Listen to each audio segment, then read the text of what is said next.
Hello. Happy Halloween. I'm sure you're wondering what's going on. Who's this guy? He's not normally at the head of the table. What is this? My name is James Davey. I am the creative developer and co-creator of The Midnight World, a new independent tabletop horror game that we're going to be playing this evening, and I have taken over the table. I have been working on this game for quite a long time. It just came out a couple of months ago. It's out there for purchase right now on TTRPG.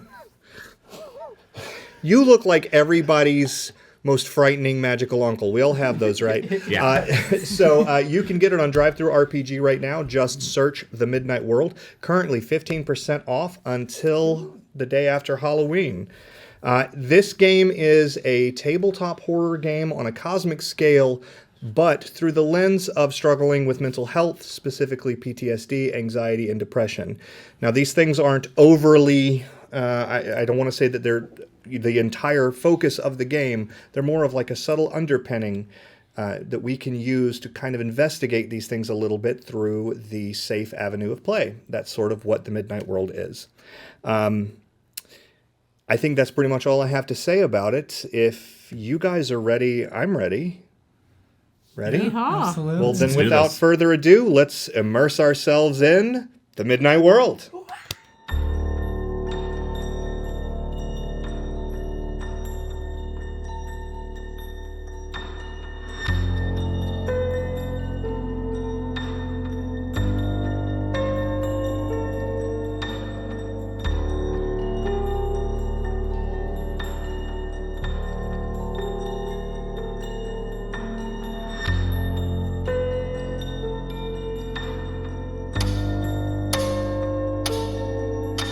Guys, so what we're going to do, first things first, I am going to hand you two these pink cards. What I want you to do with these pink cards, you're going to write your character's name on there, and then you're going to write a secret that you don't necessarily want other members of your company, because you all work for the same company, to know. Doesn't have to be anything too terrible, but definitely something that would cause you at least social inconvenience if it were to come out. So as I said, in this story, you guys all work for the same company. You guys are now on a team-building mandatory fun retreat to the 6th Ridge Scout Reservation, which is a Boy Scout camp that has been rented out for the weekend for you guys. And I'm going to sort of go over the character sheet because it is a little different than what you're used to seeing. You will see we've got your memory there. We've got your trauma triggers. Well, what is a trauma trigger? A trauma trigger is very much what a trauma trigger is in real life. It is that thing that your character cannot get out of their head. And if they're exposed to it, they're going to become progressively more anxious until they were removed from it. What is a solace trigger? It is a coping mechanism that your character has developed over the years to recenter themselves. Yes, something horrible just happened to me, but that's okay because I love writing down things in my journal. So I'll sit with my bullet point journal for a while and I'll calm myself down. That is a solace trigger. Your skills and attributes. Whenever I ask you to make a roll, I'm going to ask you to roll an attribute and skill combined. So if I have you, let's say, picking a lock, I'm going to ask you to roll your your coordination and your wit. That would normally be all D6s. But if you have an aptitude that you could argue would apply to that situation, for instance, larceny, then I will allow you to upgrade your skill dice to D8s. Anything over a 5 is a hit, and you really only need one hit to do what you're trying to do. So there are no target numbers. You will see, of course, your standard health, your distress dice, which we'll talk about in a moment, and you will see your manifestations. Your manifestations are the remnant of magical power that came from your first interaction with the things beyond. It's a weird thing that you maybe have done several times before and know you can do. Maybe you've never done it before and have no idea you can do it.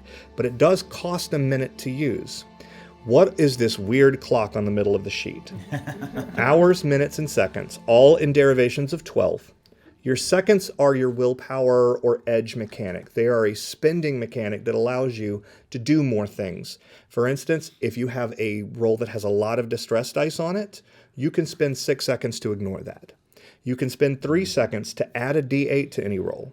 and you can spend 2 seconds to re-roll any one failed die. You can spend up to 6 seconds a turn. Each time your second hand hits 12, your minute hand goes up. Your minute hand also goes up when you use powers, when you're exposed to your trauma trigger, or whenever else I say so. Because I'm mean. Your minute hand marks how distressed your character is, how anxious they've gotten. That spiral that starts once one little thing has happened that it feels like will just keep ticking to some inevitable conclusion. I think we're all probably neurodivergent. We're all gamers. We all know what anxiety is. So it's that. And when you reach 12 minutes, your hour hand goes up. Your hour hand is both your understanding of the depths of this multiverse that you reside in and how powerful you have become as a result of that understanding. As you learn more and more that the world is not quite what you thought it was, you will gain more ability to change reality at your whim. At this point, you should all be at 1 minute, or 1 hour, 1 minute, and 1 second. And I will, I promise you, mess with you throughout the night about those items. Now, the main thing about your minute hand, you'll notice that there's a little offshoot of the clock every 2. That's because every 2 minutes that you have adds 1 d4 to every roll that you make. These d4 don't mean anything as long as they don't roll a 1. But if they do roll a 1, they subtract a success from your roll. Because of distress dice, which you can end up having up to 5 of if you're at 11 minutes, you can catastrophically fail or botch rolls. So I know that sounds like a lot, but I think once you see it in action, Ian actually has seen it in action, it becomes very smooth. Yeah. So let's dive into the story. We are, I think because you decided you wanted to be an actor, we are a mid-range production company. Yeah, okay. All right. Up and coming. You're the big star of Sure. the mid-range production company, and you guys had just a catastrophic rollout of your most recent film. In fact, more than one member of the cast and crew perished on the set. The whole thing got investigated. The company ended up almost changing hands, but they were able to hang on to it, and they have now rented out this Boy Scout retreat as a way to team build and try to get you guys into the teamwork mindset before we start our next production. This story is called The Company Retreat. Okay. Now, I've handed you 2 the pink cards, and what I wanted you to write on there was a couple of secrets that you wouldn't necessarily want other people at the table to know. So what I'd like you to do now is I'd like you to hand your card to Raya, and vice versa. And now I would like you 2 to switch cards. Now look at the card that you were just handed. Now, I'm going to give you guys just a couple... Yeah, right? Grim. Grim. Interesting. So what I would like to happen now is I would like the 2 of you to just real quickly decide, did you tell each other these secrets in confidence, or did the secret get out some other way? I absolutely told you in confidence. And I don't think I told you that one, but you found out because I think we know each other pretty well. Yeah. So you guys would say that your characters are friends? Yeah. Very, very deep friends, sort of wine on the weekends friends, or... Drinks after work, but no other extracurriculars. But enough for you to divulge something. Yeah. All right. After a few too many Long Islands. Oh, I see what happened. Yeah. It happened to me before, happens to all of us. What about you 2? Did you divulge your secrets to one think it's another? really obvious how that works out. Yeah. I think because my solace trigger is talking with a close friend, I would say that you are a close friend. And that's probably how that worked out, is a lot of heat went somewhere else, and it just kind of got smoothed over. Okay. Yep. Right on. Sounds great. Let's establish this now, though, because I can't decide. Do I hold it against you? Oh, I don't know. That's up to you. Okay. That's up to you. I'll think about it. I'm going to think about it. Okay. So, and what we'll do is at the end of the game, we'll let the players see what these secrets are. Okay, I think this is fantastic because I know what two of them are. I actually don't know what the other two are, but watching you guys interact is so cool. Okay, so with that said, we're gonna jump right into it. It's so stormy out today. It's the storm. I'm the dead camp counselor. You guys got that, right? This is not what I wear to a job interview, unless it's this one. Or the park ranger, the dead park ranger. Dead park ranger. Yeah, because I've got the campaign hat, so it's that. All right, all right. So the sixth. Park ranger in Fear by the Fire. My TTRPG is an evil park ranger. It's me. It's been I'll fucking pose with me for the whole you. Okay. So the 6th Ridge Scout Reservation is a Buckeye Council campsite in Caring, Ohio. It's a real campsite. It opened in 1972. It had less than 15 campsites back then, but over the years it has expanded. It has 35 campsites now. A dining hall can accommodate over 800, which would be very impressive to you guys if you were 12. But the fact that your company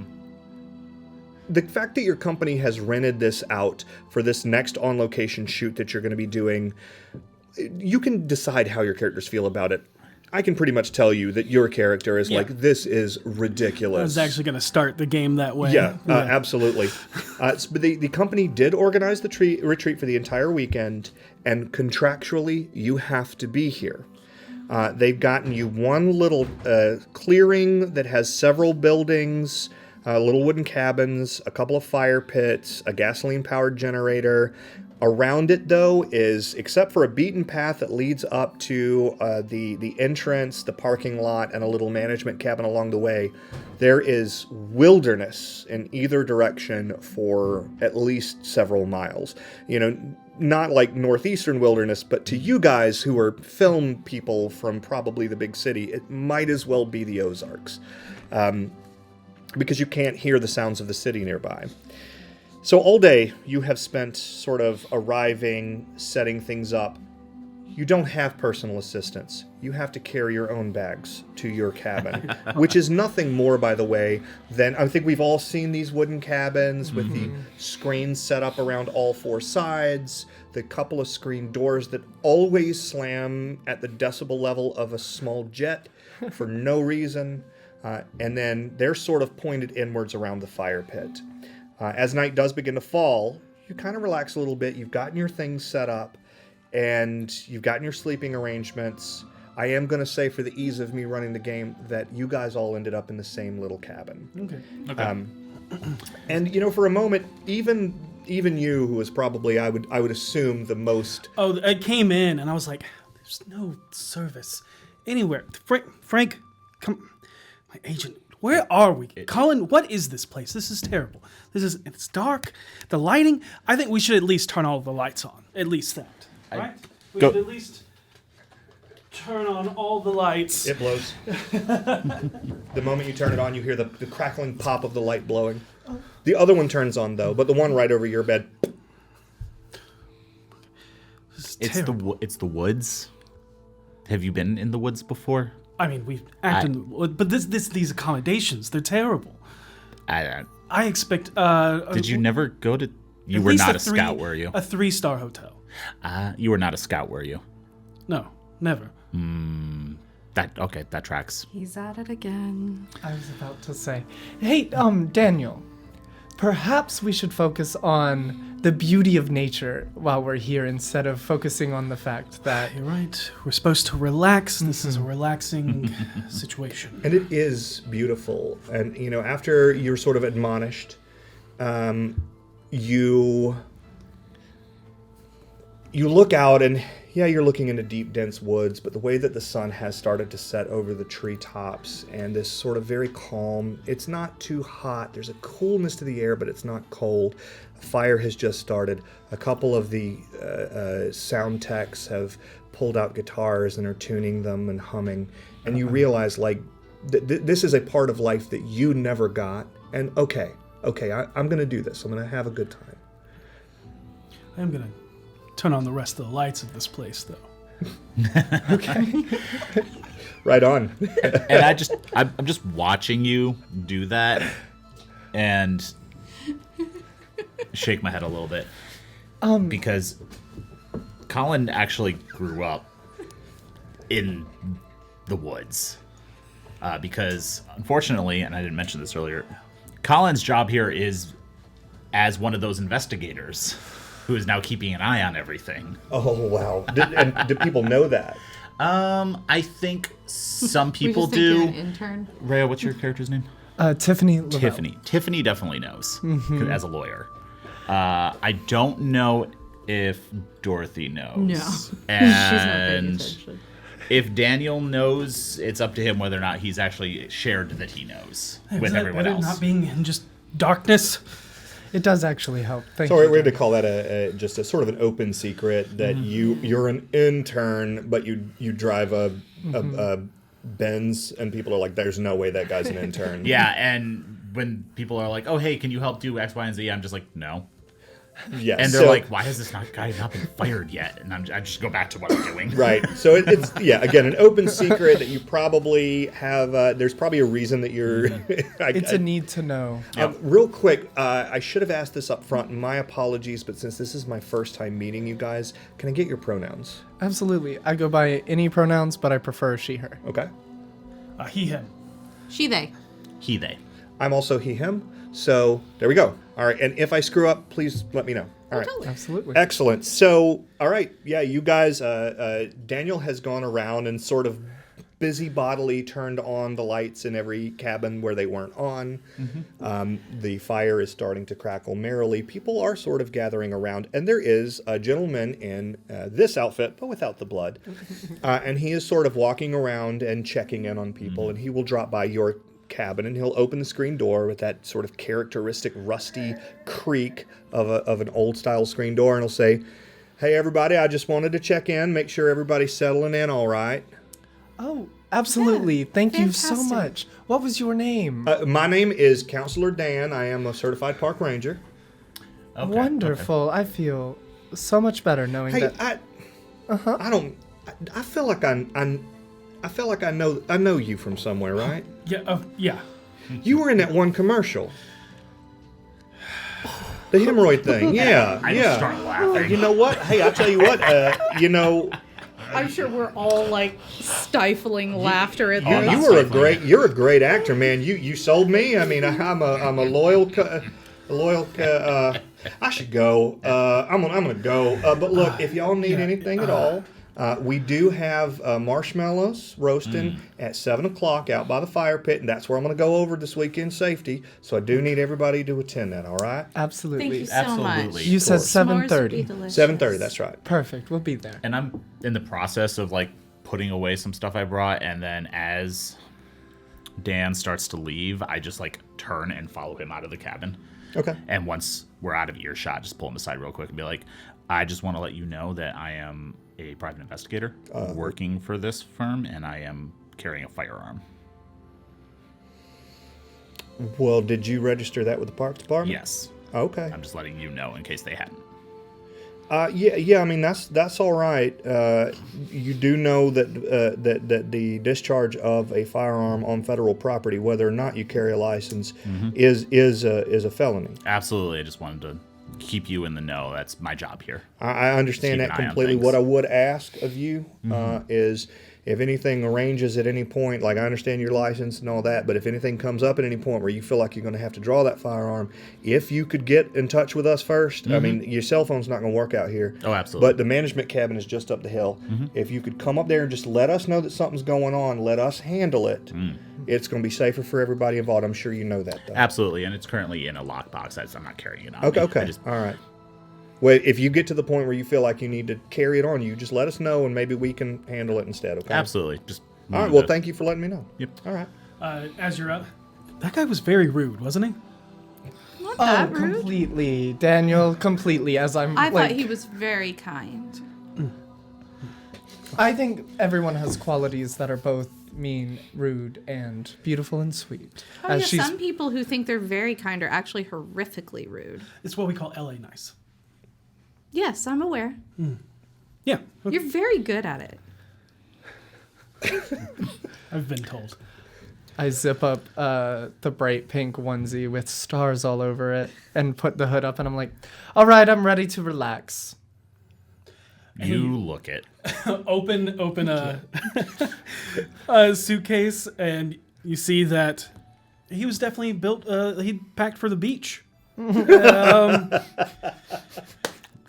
I was misinformed. My agent did not give me the memo. Just said that we were going on vacation. I don't believe your agent was informed that you were going here. That's why I Like, said- fully. Yeah. Yes. They said we're going on vacation. Didn't give me the details. I did, though. Well, I didn't get the memo. Yeah, you're gonna want to. You're gonna want to check your legs for ticks every night. Great. Yeah, in fact, great. you don't got a lot of. You know what's nice though? Coverage there. We're out of the city. There's not a lot of people here. I can agree with that.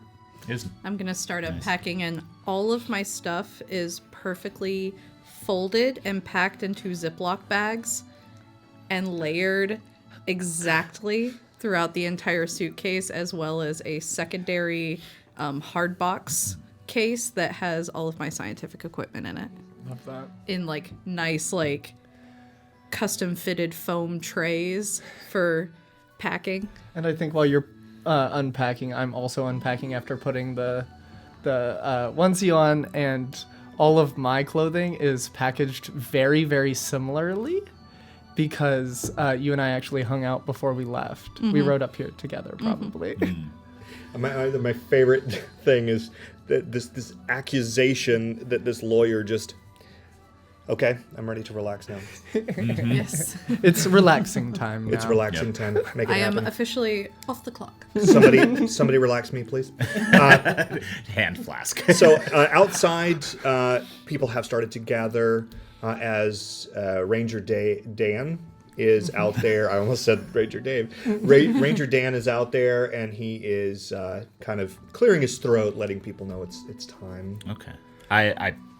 My unpacking was much faster than everyone else's. I have a big black duffel bag that I just kind of tossed on one of the beds. I had I pulled a second pair of socks out and laid them on the bed, and then I put a Bluetooth speaker on a windowsill. Oh, that's incredible. Thank you so much. I can't believe I forgot I got that. under yeah. the blanket because she's too anxious to know where to go change right now. I just got under the blanket and put on her anti-tick long johns. And I'm dressed exactly how you would expect someone who goes camping like on a monthly basis to be. So how you're dressed every other day but today. More or less, yeah. But with like high-end hiking boots and socks and pants and like a button-down shirt and hat, and just goes, so are y'all gonna go out to the thing or? Yes, I'm ready now. Okay, perfect. I still have a couple things, and you see that Daniel has brought way too much stuff. Oh yeah. And it's spread everywhere. Yeah, it's definitely spread out. Did you pack for a month? Well, you never know what you're going to get into, so like. It's better to I be have one prepared. pair of pants. I thought we were going to be on the beach, but you always pack something. I have a formal, and I have a regular dress, like casual. So you're going to want to tuck your pants into your boots. Yep. You're going to get ticks. Yeah. Here, do you want these? I think we're a similar size, and I pull out a pair of have cargo shorts. Oh, I have cargo. Like that's like you see multiple of those. Oh. Oh. I see so multiple many cargo cargo shorts. Ugh. You have so many. Is that a stylistic choice, Daniel, or is it a character choice? Well, you Character know, choice. it's what they say, without wardrobe, they don't know what to do. I don't mean to interrupt y'all's conversation, but if y'all would come on out Oh, yeah. here, we do have Yes, to. of course. I'm so sorry, Dan. And I That's all right. I like drag Daniel away from his unpacking. I'm like, you can do it later. Come on. Okay. Hurry up. All right. You're right. Just there's routines. I typically have people doing this for me. I'm not prepared. Character growth. You're right. So let's So go as have you some marshmallows. come up to the fire, there's been a space sort of carved out for you among the rest of the company. There's about 22 more people here besides you guys. Some of the other acting talent, which don't really talk to Daniel, and various other members of the cast and crew. And Ranger Dan says, "All right, everybody. Well, welcome so much to the 6th Ridge Scout Camp. We're so glad to have y'all. This is going to be a fun opportunity for us to teach you guys a little bit about the woods, and for hopefully y'all to teach us a little bit about the film industry. Maybe we'll all be big Hollywood stars someday. And there's just a glare from Daniel and from everybody else, the tittering laughter of, appreciation. We understand what you're doing here. Just cringing. It's very cringy. Ranger Dan says, all right, I just do want to go over a few things, just a few points of safety while you're out here in the woods this weekend. First and foremost, I hope you brought your long pants, and I do hope you brought your hiking boots. We'd very much like you to tuck your long pants into your hiking boots to avoid ticks. You're going to get some ticks otherwise. Do check yourself daily for ticks, and you really want to get down in there and check all the dark, shadowy, moist areas where they may attach, if you know what I'm saying, and there's some uncomfortable laughter. Ranger Dan realizes that maybe he needs to pull it back a little bit, and he says, also, we don't want anybody wandering too far away from the campsite. When you get to sort of the end of where our land is, you will see red markers on all the trees.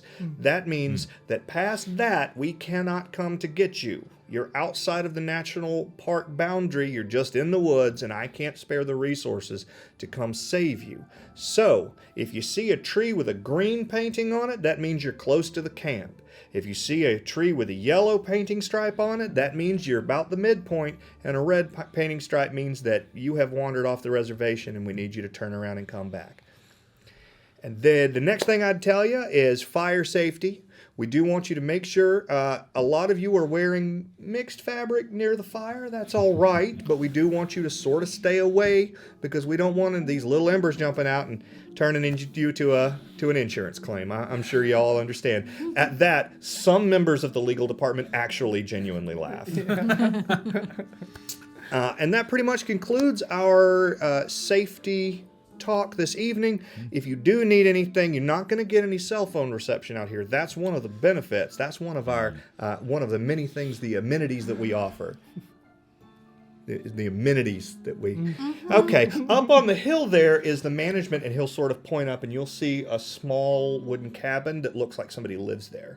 And he'll say, that is the management cabin. That is where I am at, unless I am out on the perimeter checking things. Anything comes up, y'all are free to come up there and let me know. I do ask that after the hours of 10 p.m., y'all keep it down a little bit. You can sing out by the campfire, that's fine, but no hooping and hollering, because I'm 72 years old and I got to get my beauty rest. Y'all understand? Absolutely. All right, everybody. Well, with that, I hope you have a great time tomorrow morning at 6 o'clock. I'm going to wake everybody up. We're going to do the first of our team building exercises. Can't wait.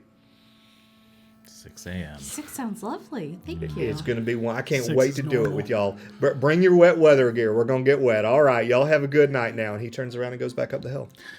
All right. Is there a lake? A river? What? Maybe? Dano, did anyone check the forecast? No. No. No. I That's actually not didn't think of my it either for some job. reason. And we can't use our phones to find it out. Well, you can just also look up. It's dark. Can I turn to one of the many people next to us and try and pick out someone I know as being a responsible person from the company and go directly up to them? Sure. And be like, oh my God, Janice, hello. It's so good to see you. Did you happen to catch the weather forecast for this weekend? Yes, actually, I always prepare for that kind of thing. I'm sure that you do too. Absolutely. It's just a couple of them were wondering, and I Sure. don't like being right all the time. So if you wanted to go tell them. I understand. Well, I tell you what, I actually did a printout, and she pulls out a printout that is in one of those clear document binders like you used in high school. And it's got the packing list, it's got the weather for the weekend, it's got the meal plan on it, it's got dangers in the area and points of interest in the area. I love Janice with my whole soul. She is me. Janice is HR. I don't know if you guys caught that. It's me every vacation. Literally you. Thank you so much, Janice. I only printed out enough for each cabin, so you'll have to share it. Absolutely, absolutely. We're gonna hang it up on our door or something. We'll figure something out. Thank you. I love working with you. And I take it and I turn around and under my breath I go, I can't stand her. And Janice turns around and under her breath she goes, pompous bitch. I love her. So, I actually found this in my bag. And I watched the entire God, exchange, we're terrible so I know you're people. lying. But I'm just like, okay, yep. That's My fantastic. archetype says I'm a terrible What's person. and what is the forecast for the weekend? So there's no rain expected. There is the dew point is relatively low, so you're going to dew every morning. But there is actually a river nearby. Well, maybe your beach clothes will come in handy. Yeah, he said getting wet, so Yep. maybe they have Maybe we'll go boating yeah, together. or river rafting, whatever's out here. Ooh, I hope it's white water. White I Why? water. Because it's fun. I don't know if there's Like, rapids rough. here, but we'll see. I don't know. There are 2 sets of class. What's the lowest? Class 1? Mm-hmm. There's 2 sets of class 1s listed on the map that Okay. Janice provided. You know what? Yeah, we might. Love this. yeah? Maybe a little bit. That's so exciting. Yeah, we'll see. We'll see what they rope us into. Could I see that? And I take it back. Yeah, sure. As she just takes it out of your hand. And I want to read over the dangerous, like, vegetation, like, plant life in the area Okay. that grows over. There are several kinds of mushroom that, if ingested, can be very dangerous. There are some mushrooms that are edible as well. And it lists like a 3-paragraph thing in this document that Janice provided that tells you how to spore print them properly to know if you got the right thing. If you I'm diving into that. I'm like, ooh. Can I take out my phone, even though it doesn't have service, and take a photo You totally of can. this and put it I'm back in my taking a pocket? photo as well of the mushrooms and the how to spore print because yes. And then I'll hand it back to you. Thanks. And I look at that page and go, that's how people die. So, despite not having service, if I pre-downloaded the maps of this area, my GPS would still give me rough location data. Yes, but the GPS will not be particularly accurate. Yeah. So it's not you'll a bounce set. kind of all over the map, Yep. but yes, it will do that. Okay, so I can get rough. So I I pull that up on my phone and I'm like, we're roughly in this part of the. Okay, yeah, cool. I just have a brochure, so I know where we are. Where did you get a brochure? I was with you the whole time. I picked it up on the way in. I must have been on a call. That's weird. Phones don't work. Thank you, Daniel. Look, I'm here to help. So the evening starts to wind down, and you guys are in your cabin, and it's time to sort of knock out. Maybe one of you's already fallen asleep. The others have finished their packing, and you get this feeling like as you put things away, even those of you, even you who despises this, this is going to be a good weekend. You can feel it. You feel like the camaraderie of the people singing outside and the s'mores that are still settling into your belly. And you're like, you know what? I think this is actually what we needed. And maybe I'm going to work on myself this weekend. And with that in mind, you guys all go to sleep. And everything's fine. And then the game is over and everything's fine. Okay, well, That was so fun. And then the music cue changes. Hold I on. just realized with us all working at a movie studio and me being a scientist, I'm literally just doing my friend's job of like making sure all the science on the shit was accurate. Yeah. So can we get the music to switch to the ominous soundtrack? We should in just a second. I think while we wait for that, Daniel would go up to Colin and just be like, at the end of the night, kind of. I'm laying in a bunk with a headlamp on, reading a book. Nerd. I think getting away from everything, especially after what happened, it's gonna be okay. Good. Yeah, I think there's not a lot of people, and that's the oppressiveness of just the city. Decompression time. And Yeah. some self-reflection. Yeah, so He says the self-reflection with a little bit of an edge. I never said it, but I just, kind of looks around at making sure everybody's at least somewhat asleep. He goes, wanted to say thanks. You're welcome. I didn't do it for you, but I'm not saying you did. but it is appreciated. Yeah. Yeah. All right, I guess wake up, 6 a.m., normal. Yeah. Let's Actually, 2 hours extra sleep, so let's get it. I'm not used to that, but you know what? I'm used to this, so we'll be fine. Yep. And flicks off the headlamp and rolls over to go to sleep. Each of you slips into the warm embrace of sleep with that ember of hope beginning to burn in you. You feel warm and you feel comfortable, and even though there are bugs and there's noises that you're not used to, there's a real sense of hope. And as you slide into sleep, you begin to dream. And the dream starts with you as a child in a place that you felt most comfortable in. And some departed member of your family that you cared for is there. And things feel good. And you walk through a door that you've walked through a million times before, and when you open it, you are back in that moment when that thing happened to you. Whatever it was, whatever your memory says on your sheet, you're back there again, and you're staring down the barrel of this terrifying moment. And even though you're dreaming, I want everybody to add a minute to their sheet. Now you'll notice that gives you 2, which means everybody will start with 1 distress die.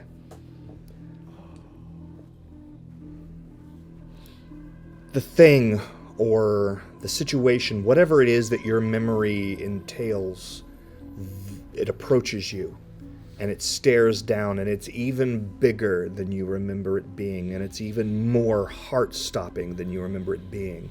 And it reaches up with its claws or its blade or its gun or whatever it is that it had that day. And there is a calamitous crashing noise, and you all jolt awake. Everything is pitch black, except for the dying embers of the fire outside. And I grab a flashlight. What was that? Gonna let that play out, and I'll tell you what you see.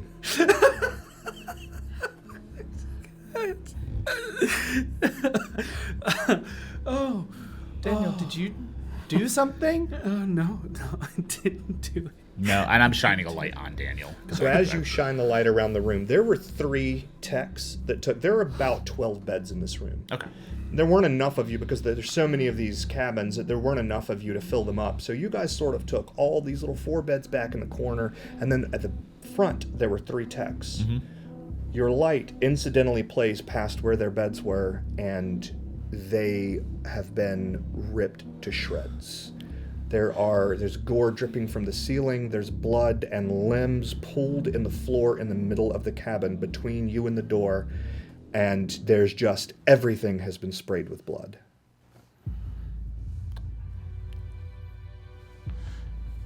Do we all see this? I'm shining the light directly at it because I was swinging the light towards you and I just froze. I drop out of my bunk and crawl into bed with Dorothy and put my arms around her. This is not fucking funny.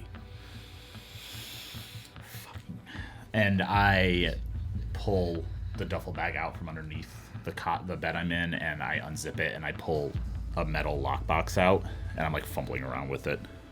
I'm going to go to the front door, throw it open. So the moment your feet touch the floor, Oh, God. you start to walk towards the front door, and as you do, I would like everybody to make a roll. We're going to make this roll using our intuition and vigilance. Okay. You may upgrade your vigilance dice to D8 if you have investigation. So what do we roll for? Yeah, so what are Yeah, so your attributes will be D6s. Okay. Your skills will be D6s unless you have that investigation aptitude, and then they will be D8s. Cool. And then we're also adding a distress dice. You are. Everybody's adding a D4 to their roll as well. Okay, hold on. Repeat what we're rolling again. Do you have the investigation aptitude? not. Then you will be rolling your intuition and your vigilance Which is below it. Intuition and vigilance. as all D6s, and then your D4 as well. Oh, okay. Wheel. I did not get any ones, but I got a 5. Okay, cool. So that's what we call a common success. I got a 6, a 2, and a 1. Was the one on the D4? Yes. Ha. So you got what we call a complicated success. You still will get the thing, but something else happens. This is so perfect that it's you. I got 2 5s, a 1, a 3, a 4, and a 4 on my D4. Okay, so just to let you guys know, 5s and aboves are considered hits. So just count anything that's 5 or above and tell me that's a hit. And 1s... Two hits. Okay, excellent. Except for you, 1s only count if they're on D4s. For you, they count on everything. And so you got a common success. I have one wait, hit. Hold on. This thing that we just experienced gave us a minute, correct? Yeah. So Okay, you have 2 because I minutes. have anxious, I get You mine get 3. doubles. That's right. So sorry, let me roll No, another. you only you'll only roll your other D4 when you get to 4. Yeah. Got it. I have a hit and a 1 on my distress die. That's what we call a complicated success. Yep. So, for the 2 of you that made common successes, the moment Daniel's feet hit the floor, the pile of limbs and blood in the center of the floor lurched towards him. Oh no! You also see this happen, but you also see movement rushing very quickly, because your face is right here to the screen. You see movement rushing very quickly to you from that side. Hold that thought. You see it. And when you see it, because you've gotten what we call a complicated success, you did see it, but you go to recoil, and when you do, you fall face first into it. Okay. You Got it. slip and fall into it. Okay. So I get up and just... Ah! And then fall back, slip, just blood everywhere, all it's slipping around. Get up, I'll get up to the door and like shakingly just hold on to it. My mind is gone from what I was originally going to do, and I'm at the door, but I have no idea what to do next. I'm just, what the fuck? What the fuck was that? How are you responding to what you saw? I hit the wall and push myself out of bed onto the floor, Okay. still like trying to open the lockbox that has my revolver in it. Okay. So you turn. As you're turning to push yourself away, it's kind of too late, but you realize it was a moth. It was just a big moth. Yep. And you push yourself off into the floor, and now you're also laying on the floor right next to this thing. So what we're going to do now is I'm going to have everybody make a check for me. Yes. I have a question. Sure. My privilege is that I'm unflappable. So am I at a minute and a half? Yes, you are actually at a Okay. minute and a half. So I you can didn't remove- roll a 1 on my distress die or Excellent. anything. So yeah, good catch. Yeah, you only get 6 seconds, not a full minute. So you guys have all just seen this terrible thing happen. You think. Also, let's go ahead and have everybody add a minute, 6 seconds for you for the pile of limbs and gore. The viscera. Yeah. Oh, so that's 2 more for me. Yep. Yeah. Where do we find privilege in the book? Because I just need to check what mine. If you look does. at you'll have to look at either the index or the table of contents. Okay, because I'm a believer. I don't know what that does. That makes it easier to use your dread manifestations. Okay. Yeah. I believe you pay half cost for your dread manifestations. Yes. So that's actually a really cool combination. That's a very cool combination. I'm gonna double check mechanically what mine does as we're going, but So what we're going to do is I would like everybody to make a check using your coordination and... Hold on. One of the problems with writing a game system is I never remember what we landed on with anything. It is your intuition and vigilance. Yeah, so it's the same thing. Intuition and vigilance. okay. And don't forget to add the distress die, and I believe distress dice for you. Should be 2 for you. And Okay, does so the I'm. Oh, okay. So I go up each. At Okay. every Got it. round minute, you add another one. So 2, 4, 6, 8, 10. and is there still the increase to a D8 on vigilance if you have investigation, or was that only for the I'll allow it because this is an initiative roll. Oh no! initiative? Oh, Okay. okay. Oh no! Oh no! And Jesus, Mary and Joseph. my privilege just means that I don't have a challenge, correct? That's the only benefit Yes, I get. that's Yeah. it. So this is embarrassing. I don't have dice. Oh, You I need got you. dice. I do need dice. Okay. Here you go. Oh God. You'll have Well, to he's fired. dig through Thank you those. so much. Well, it's been real. That's also intuition and vigilance, correct? Yes. Yes. Yeah. And My two roll went distress. real bad, so No, I'm not. no, real not you. bad. You are. That's when we get to 4. Yeah, it's every even number. So. I'm just in a bad way. Oh, sweet. I did very well. Well, good for you. I had a charmed life. It's very All right, Yeah. Tiffany, what was yours? I got 2 hits and a 1. Okay, so 1 hit then. And Daniel, 2 hits. excellent. And Dorothy, 0 hits, 2 1s on my D5, and a 1 on a distress die. so the good thing about initiative is that it just means you lose your turn for this round if you complicated fail, or if you catastrophically fail, you don't lose like all your actions. Then I should also. And Colin. One lose hit. Mine. Okay, so Daniel, you get the first opportunity to react. Is this viscera creature still in here? Oh yeah, it's in Oh. the middle of the floor. Like just like a pool that's moving, or is it a person? It's a pool of gore and blood and clots, and it is moving towards you. Actually, I'm sorry, it's moving towards you now. 'Cause Towards you me fell. now because yeah. I fell and I'm closer to it. I think. Wow.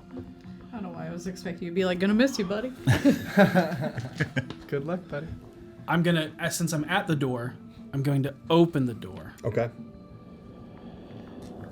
I think at this moment, I'm trying to rationalize everything. We work in the film business. Somebody is playing A sick prank. a sick prank, and we have a really good FX team. Because those mid-budget films, they're always the ones that have like the really good, Oh, really yeah. ambitious. Really true. Yeah. So true. And I'll open the door and I'll yell out, "Okay, real fucking funny. Whoever's doing this, cut it out right now." Why would someone do this? Okay, I have to think about that because that's a really interesting thing that nobody's ever done before.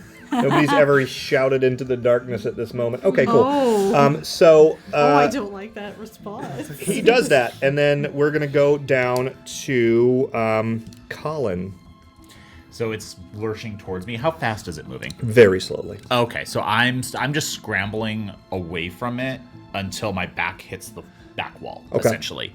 And I, at this point, probably finally get the lockbox open. Yep. And I pull the revolver out, Okay, you and guys. I'm just pointing it at this thing, but I haven't pulled the trigger yet. All right, it's moving very, very slowly, but it's still moving towards you. Doesn't seem to care about the gun. He just pulled out a gun. Tiffany.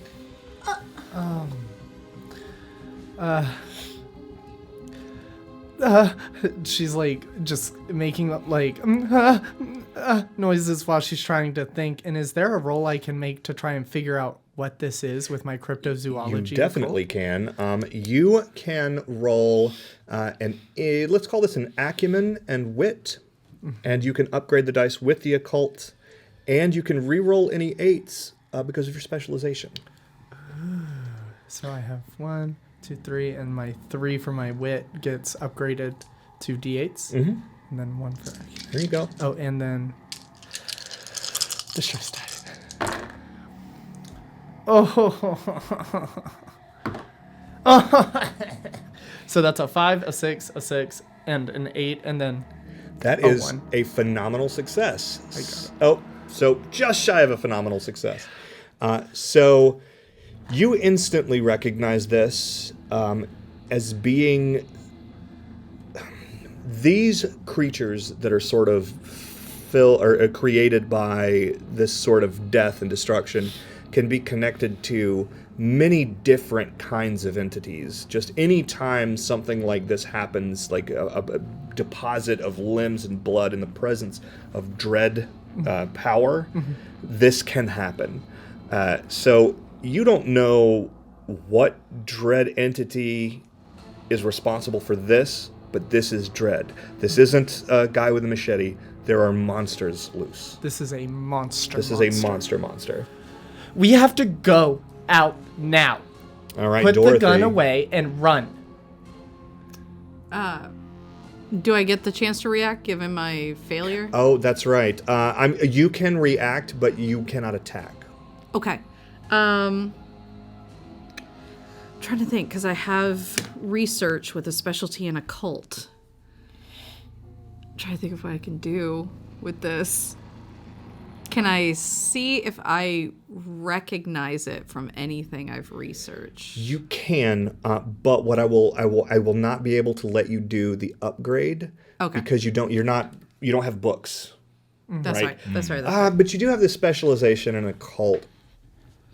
Kind of like recalling if I've seen it in a book before. So what I'll do is I'll let you roll with one of your skill dice upgraded. So just one of them turns into a D8. Okay. That's sort of a call on the fly because I think it's cool and I'll allow it. So what am I rolling? So it'll be your acumen Acumen and wit. This is probably why we're such good friends. Oh yeah, you guys probably gab about We're Yeah, both monster fuckers. your monster fuckers. That's what it is. I'm like, did you see this new game called The Midnight World? Yes. Meta. Okay, so I got 3 hits. Nice. Did you have to roll any distress dice? Oh yeah. Yeah, Yeah, oh, roll hold on. those. With a 1. So that's 2. Still 2 hits is good. Same thing. You recognize it from a slightly different standpoint, though. Yeah, all of that is true. It is. There's no specific dread being that this thing can be attached to, but you recognize that you read a book about this specific area at some point. And you recognize these things tend to happen in connection very specifically with another thing that is much, much worse than these. And for the life of you, you can't recall what it was. Of course. These are a warning shot of some kind. There's something else bigger. I can't remember, but these are the babies. And now it's going to take its turn. And it's going to, I'm going to say that you backed up far enough that it lurches towards you. But again, it's very slow. You guys could easily just walk around this thing. Yeah. Yeah. Actually, get my notebook. Speaking of which, much is- if everybody would rather walk around it than fight it, I'll dispense with the initiatives. Because it won't be able to catch any of you. If you're telling us, I'm not planning on attacking it, the gun was a panic reaction. So unless anyone else wants to attack it, I'm cool with that. I'm still under the impression that we're being fucked with. Right. Yeah. So I'm going to hold on to this card just in case it becomes important after this next revelation and we can break out of combat time. Then what I'd like to do, if everyone's cool with it for me taking a turn, once I realize how slowly it's moving and I'm going to get up, move like onto the beds around it to create as much space as possible, back to my bed, grab my boots because I wasn't sleeping in them.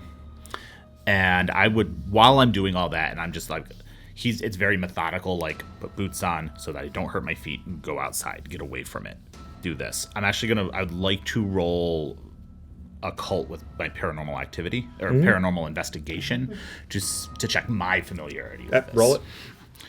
So it's going to be acumen and wits again? Acumen and wit. Yeah.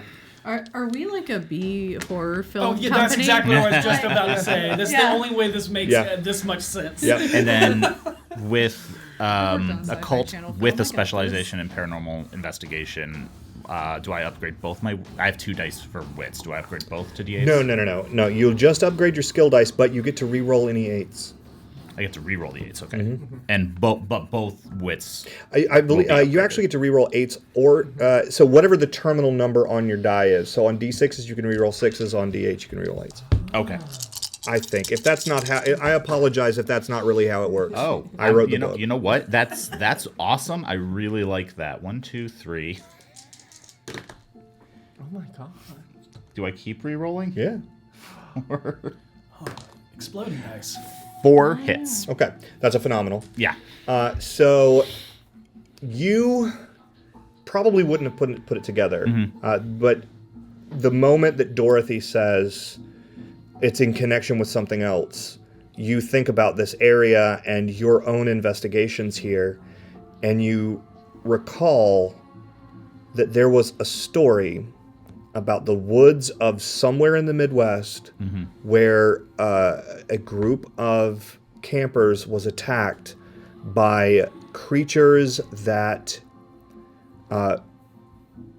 were made of pure darkness, that moved incredibly silently, and that had connection to, you got a phenomenal success, that had connection to a being known as the Taker.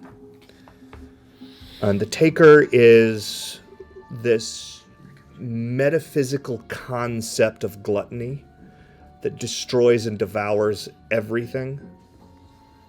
Thank you. And you remember that the way that it was destroyed, but the way that the event was ended the last time, was there was a great central thing from which these creatures came from, and there was a talisman that was put into it to destroy it. Okay. All right. Okay, so I've created enough space away from it where I can put my You boots also on. noticed that the moment you stepped up on the bed, it stopped. It became confused. Does it start heading towards him? It Because starts he's heading towards anybody else whose feet are on the floor. Which would just Oh be no, you we're at this still in point. bed. Yep, yeah, it's Yep. me. Yep. So it starts heading right back towards Daniel. Get your feet off the ground. Why? Just please humor me. Humor me. As you're responding to that, though, the thing that you did earlier is going to come back around. I'm causing problems. Let's do it. You can't see much, but you do see as you sort of look out into the night, you see the embers of the... Yeah. I have dusk sight. Do you want to activate it?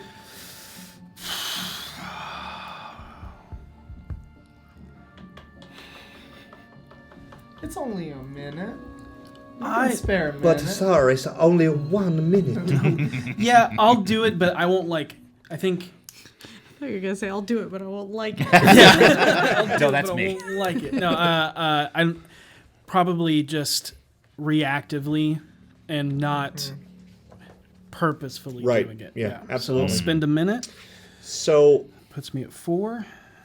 Daniel has done this before. He doesn't necessarily understand how he does it or why he does it, but ever since that night, you can see the markings that these things have, and they all have different markings.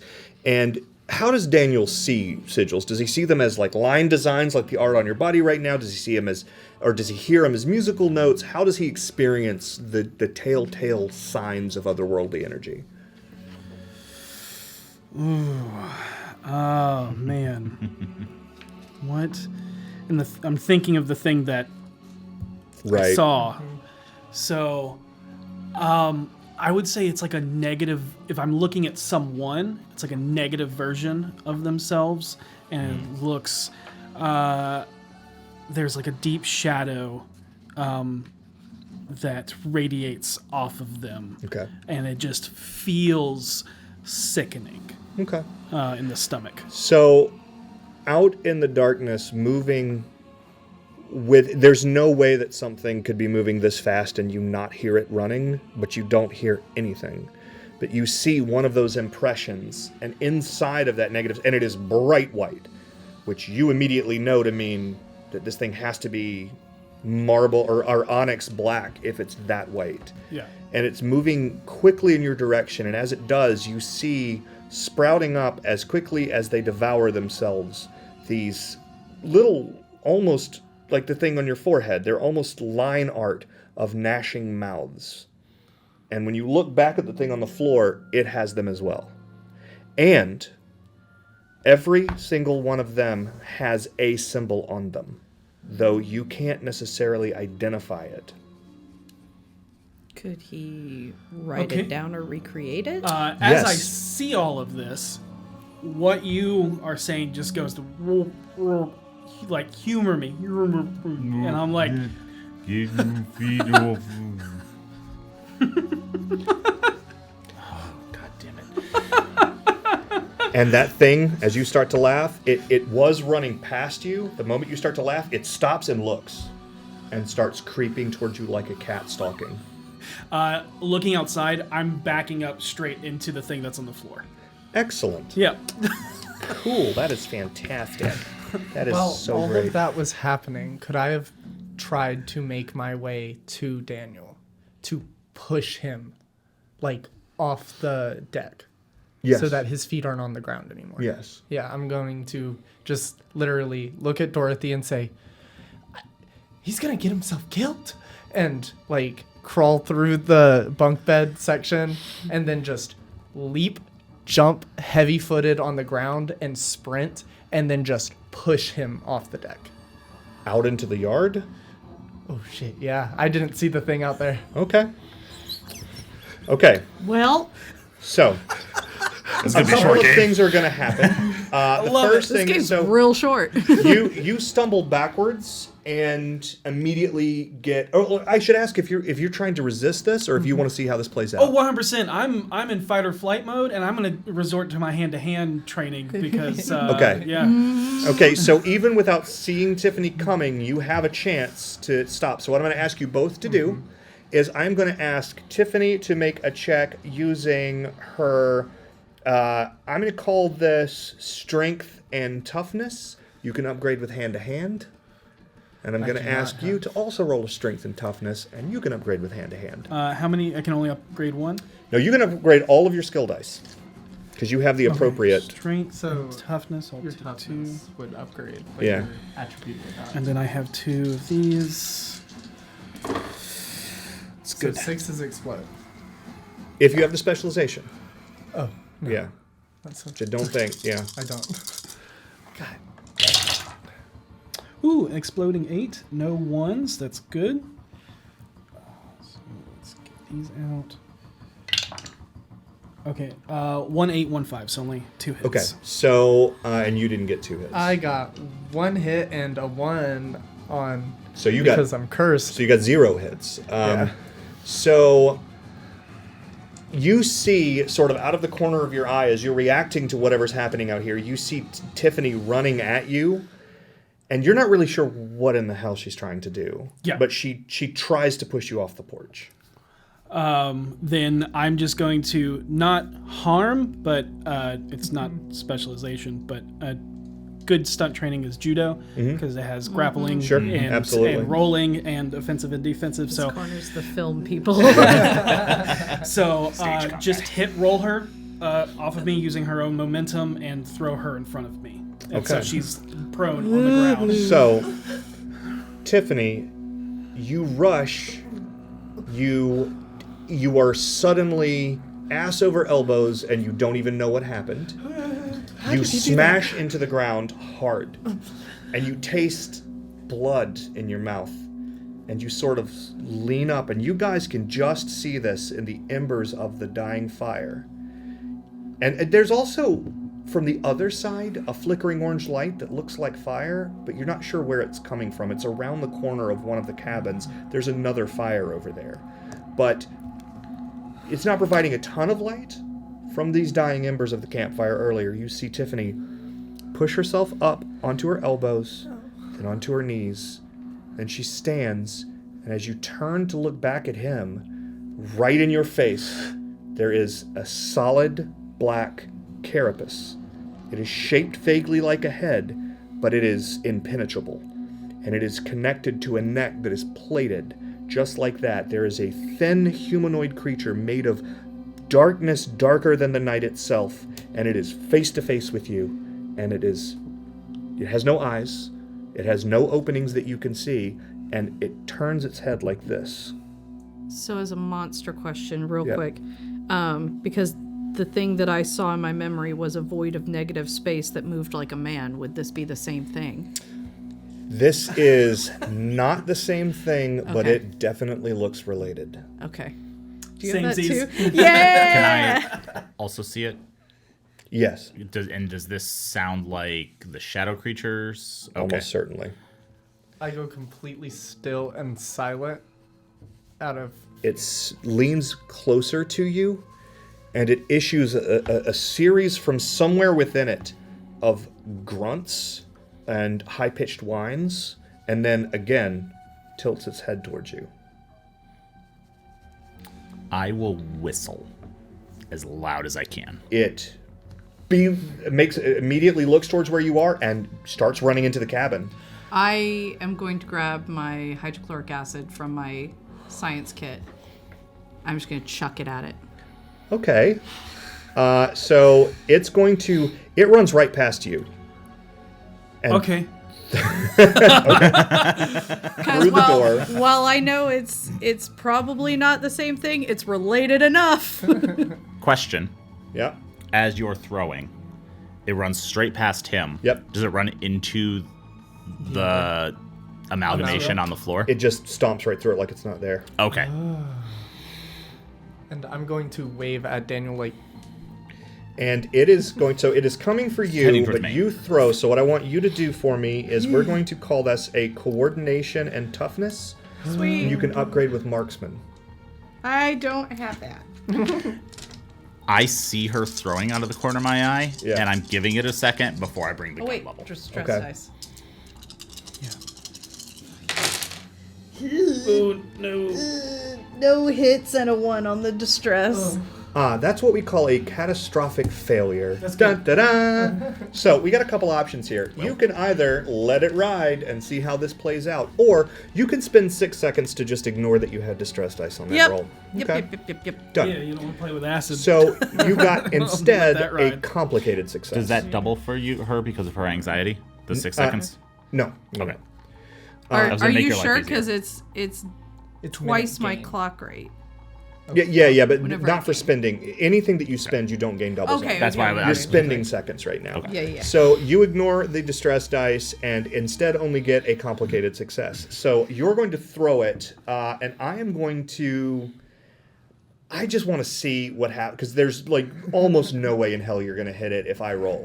So I'm going to say it didn't know that you were there, and I'm going to let it roll because I really. want Yeah, to I'm I've very been quiet distracting. church lady on the bed the whole time. I'm very distracting. So this little jar hits it right in the side of the head, and just in the light. Remember, the only light we have now is the flashlight and the embers outside, and you see it hit, and its head sort of snaps to the side, and it looks in your direction with Did that it sort of shatter bizarre. at all on impact? Oh yes, Okay. and all this acid hits it and starts to smoke, and you see bits of that chitin start to kind of etch away, and you see underneath it what looks like musculature, and teeth, and a mouth that you didn't see because of the way that it was closed. But now you realize it has a huge gaping maw full of razor-sharp teeth, and it's sort of turning its head towards you. But because you rolled a complicated success, you also fell, and you fell directly into the ooze. Yep. So you are going to take 3 points of damage. Ooh. Okay. So I just Yeah, just mark it out. Okay. Yeah. I didn't As know if this health was thing supposed to be starts to filled in. dissolve your clothing and your skin. It is also acidic. Oh, fun. I'm getting the fuck up. Since she's now distracted it and it stopped Yep. and turned, I'm going to shoot it. Okay, so now we're going to go back to this card, and I am going to roll for Now we got 2 creatures to deal with, not instead of just one. the Devouring Fantastic. Shade. You're welcome. We could have just. Thanks for yelling. Wow. Wow, guys. Wow. And I believe Thanks, shooting is going to be Devin. coordination and toughness. Coordination and toughness upgraded with firearms. That is absolutely right. have. You have a gun and you didn't take firearms? The gun was a spur of the moment idea when I was like, wait, I'm I'm investigating these people. Oh my god. All right, He doesn't so have the range enough. we're gonna Nope. start. I always go to players over NPCs if we tie on initiative. So we're going to start, and I'm gonna let you. You're starting off the round, so I'm gonna let you roll, and I'm gonna make my defensive roll. 1 hit. All right. That's it. What is my reactions? got this. Coordination. The I coordination is love very your high. confidence. Where was that confidence yesterday?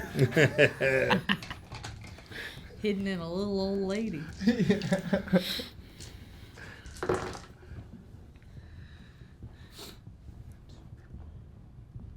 6. Okay, that's a 6. So you fire, and it is as if it almost preternaturally reacts to the sound and moves its head to the side. And you just sort of chip away a bit of the chitin, but you clearly don't damage it, and it turns and charges directly at you. Okay. And it will be Daniel's turn. Cool. Man. What am I doing? I don't know. No. I'm not really the person to go and fight these things. I am waving at you. Yeah, I will move closer to Tiffany, and then I'll just yell, just get out of the cabin! Get out of the cabin now! Don't move closer to me. The shade is going to close on you, and it is going to reach out. As it does, its fingers almost look like they're breaking because they're unfurling into these long talons, and it's going to try to wrench around the back of you and pull you towards it.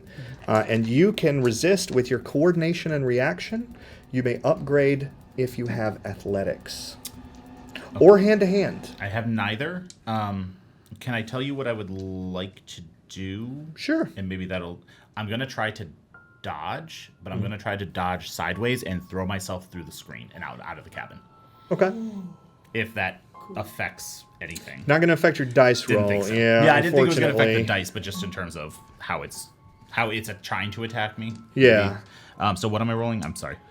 You are going to roll your coordination and reaction. Uh-oh. Oh no. Oh no. I don't like that. How many hits did you get? 1 with a 1 on my distress. Oh no. So I got 5 net hits. I do 8 damage to you. Okay. That's so many. That's a lot. That's so many. Quite a lot. That's a big number. Two So sets bubbled in. it reaches behind you, and you see it happens so fast and so cleanly that at first you don't even feel the pain. You just see pitchforks jutting out of your chest as it has grabbed you and is now impaled you and is pulling you towards a head that is beginning to articulate. All right, and that's fun for us all. I am going to... Tiffany, what's up? Okay, so I actually just had a wonderful idea. I go into my onesie pocket and I pull out my phone and I go to the Bluetooth setting and I am trying to connect to your Bluetooth speaker. Oh, that is so good that you set up earlier. Oh, man. Oh. Oh, that's great. I'm loving this a lot. Okay, so, yeah, you are able to do that. And I'll ask you to do this. Just roll a single D4 for me. I just want to see if luck hates you. 3. Okay. You connect. The moment you do, the JBL goes doo-doo-deep. And I press play on the last song that was playing and max the volume, and it's crawling in my skin. Of course it is. That's as far as we can go. Thank you. That wasn't 8 seconds, right? We're good? Okay. All And I right. just blast it from the speaker. So, fantastic. That's really good. Colin, Yeah. what are you doing? Since I tried to dodge and failed miserably, and it's opening its maw, I'm going to stick the barrel of the gun in its mouth and start pulling the trigger. Oh, I like that. Into the clip. It's a revolver, but yes. It's a special. It's got a clip on the bottom. Damage. Okay. I'm one of gonna those speed ask loading you clips. to roll your We know this isn't how it your works. coordination and toughness. Or someone But corrects me. because of being point blank and it kind of not really having a lot of options here, Yeah. I'm going to let you upgrade all your dice. Okay. Right in the Hell UV. I like it. Do you need more? No, I'm good. Okay. I don't get that many dice for I that. do have an idea, but I want it to narratively come up, Oh, I'll take that. which means I have to know what this is first. Let's Okay. talk to 2 you hits. guys. 2 hits. All right, so you got 1 net hit. I believe the damage on a revolver is have a 2. narrative So idea. how much health does it have? Not a ton. Cool. So you stick it in and you fire the first time and it screeches and recoils and you guys will see a big plug of this darkness. I'm going to take this off for a bit. You see a big plug of this darkness pop out of the back of its head as the bullet rips cleanly through. It is now Dorothy's turn. I'm sorry, it is now... Yes, Dorothy's turn. So this is a long shot, but I have ideas. I'm going to attempt. So I've already scrambled to get up. I want to see if I can grab one of my syringes, get it into this thing, and extract something from it. Okay. The thing on the floor? Or The thing shit that's that's- got okay. you. Because we blew off part of its armor. Okay, then I would like you to... That is going to be... I'm going to give you an option. It's going to be a snowball's chance in hell. If whatever you're it is. trying to jam it through and just come hell or high water, that would be strength. If you're trying to wait for an opportune moment to poke it, I'll let you use coordination. Okay, yeah. Because since Yeah. I knocked off that part with the acid, I'm waiting until I can. Okay, get so in whichever that is part. higher, strength or They're both coordination. the same. Yep, they are both And the that, same. nice. And toughness. And I'll let you argue, because I know you're going to, what aptitude you think I should allow an upgrade. Science. I'm doing a science. I'm going to say this. For those out there who are wondering how this game works, I would not normally allow that. If you're watching this to learn to play. However, I do tend to give bonuses for good ideas and for things that are going to come up later. So I will let you, this one time, young lady, use the science aptitude to Okay. upgrade. I mean, I additionally have research occult. I'm trying not to lean on that, but just the whole, I'm trying to Yeah, I'll learn allow more it about this once. I'm already up to my 5th hour. Let's just... Oh my. You're up to your Hour? Minute. Fifth minute. Sorry. Okay, so that's 1, 2, 3, 4 hits. No fails? 4 hits, no failures.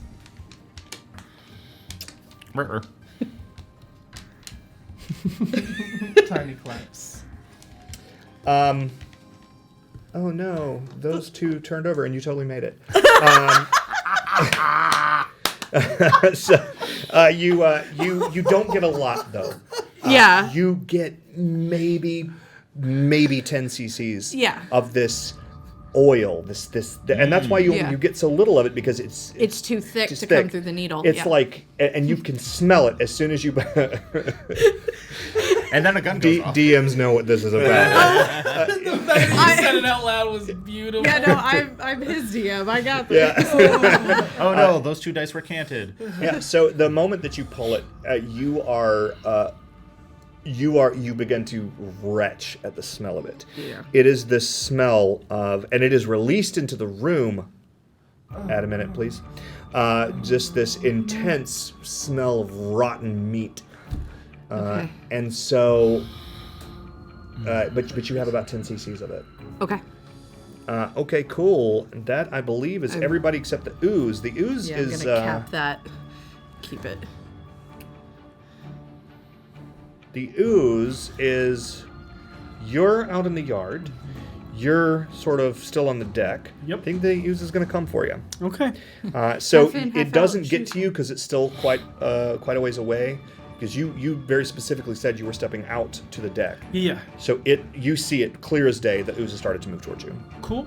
Okay. I will try and do something that will probably get better as we go along. It's actually your turn, so you may. Sweet. My idea is to... I don't know how it can sense things, but I would like to use charisma, manipulation, and acting to make myself a monster. To make it think you're one of them. Yeah. Okay. Go ahead and make a roll using your charisma and your... I don't think this thing has something that would allow empathy to work on it. So I'm going to say this is your charisma and manipulation. It hasn't seen your latest picture, Danny. It hasn't seen your latest picture. Okay, there's that, and then... And I'm going to roll all of its social dice. Oh, it has 0 charisma. Fuck. Whale. I will ask, do I get to enhance with acting? Yes, I'll allow that. Okay. Yeah. I'll roll my dice. Welcome to running for 3 GMs. There's a lot of I'll allow it. I'll allow it. Now, I say this because this is something that I gotta might get you try GMing. and do, like, better and better going Okay. through. Sure. If you wanted to make it not as good and maybe only make one of them an 8 right now. No, it's good. Okay. Yeah, because not all of these creatures are blood ooze. Some of them are smarter than that. That's fair. That's fair. No fails. That is 1 hit and 1 exploding die. Let me make that happen. And so 3 hits. 3 hits, okay. So you sort of do this thing where you stomp, quiet, as if you're running away, and then you sort of watch the way that this creature moved, and it is moving, the big one, the humanoid, it is moving silently, but it is sliding its feet, and man, you've done enough method at this point that you're like, I can do that too, and so you slide your feet a little bit in just the right way. Now the ooze has stopped moving towards you and doesn't seem to know what to do. So that worked. Now the shade is going to attempt to kill you again. Okay. And that's how we won a Saturn Award. And yeah, that's how I won a Saturn Award. It's great. So again, you're going to do your coordination and reaction. Now I'm trying to decide if I'm a creature actor or if I'm like a face actor. Are you like an Alex Ward? or- Yeah. Yeah. You're Beast from Beauty and the Beast. You're both. You're a creature actor 1 hit. trying to break I into also face. only got 1 hit, which means I only apply my base damage. Okay. So this time Like, it if they just does. let me It be out of reaches the out with suit its once, this they'll this see what I can articulated mouth, and it rips into the side of your face. Okay. It is going to do 2 more damage.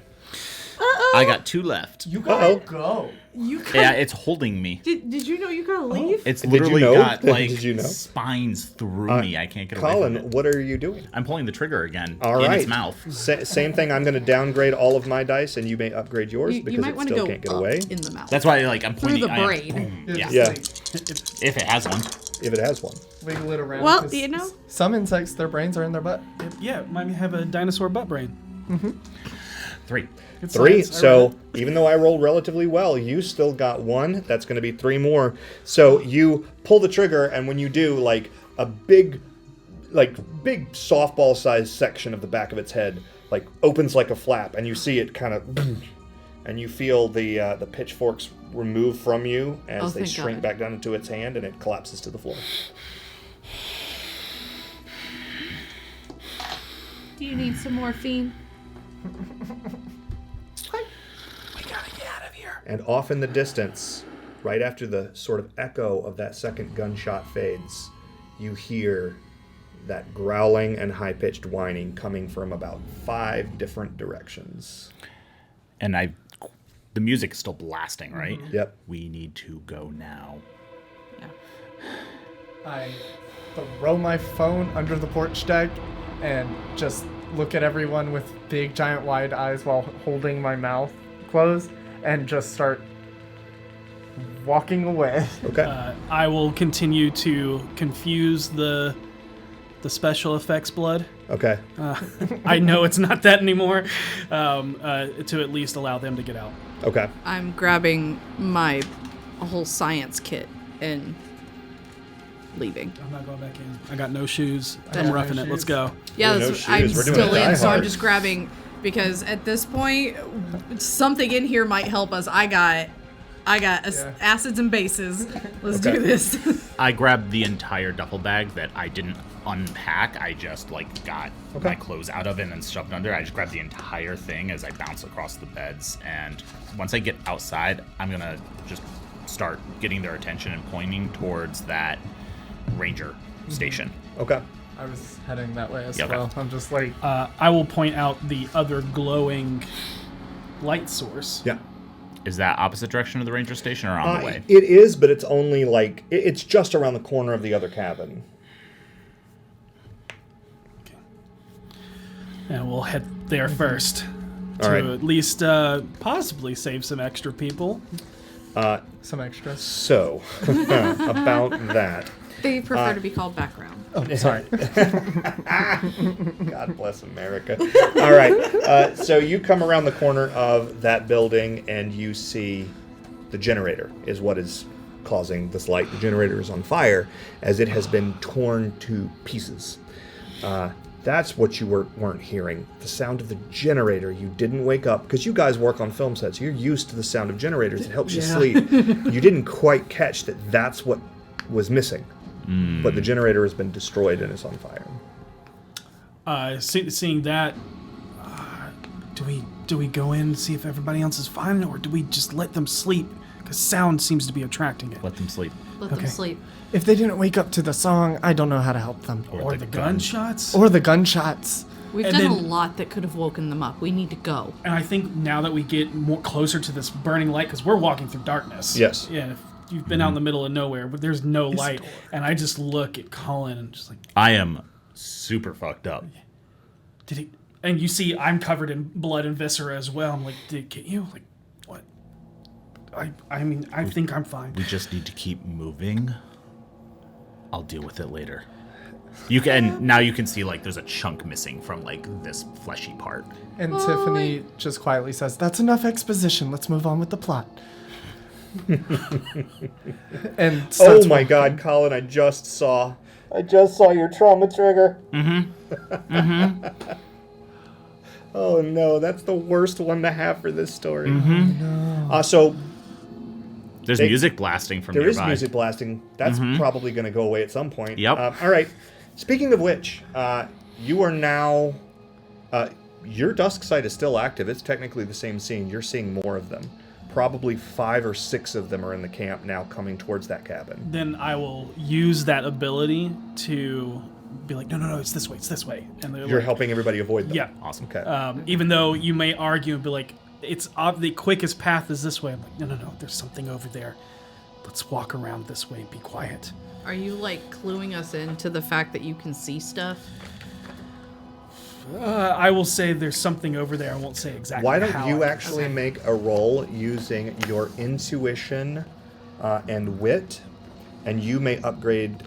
Actually, let's do intuition and empathy, Okay. and you may upgrade with psychology to see that he's hiding something from you. I don't have psychology. I have psychology. Can I also roll? You can, and if you're trying to, are you trying to hide that? Do you want to do a contested roll?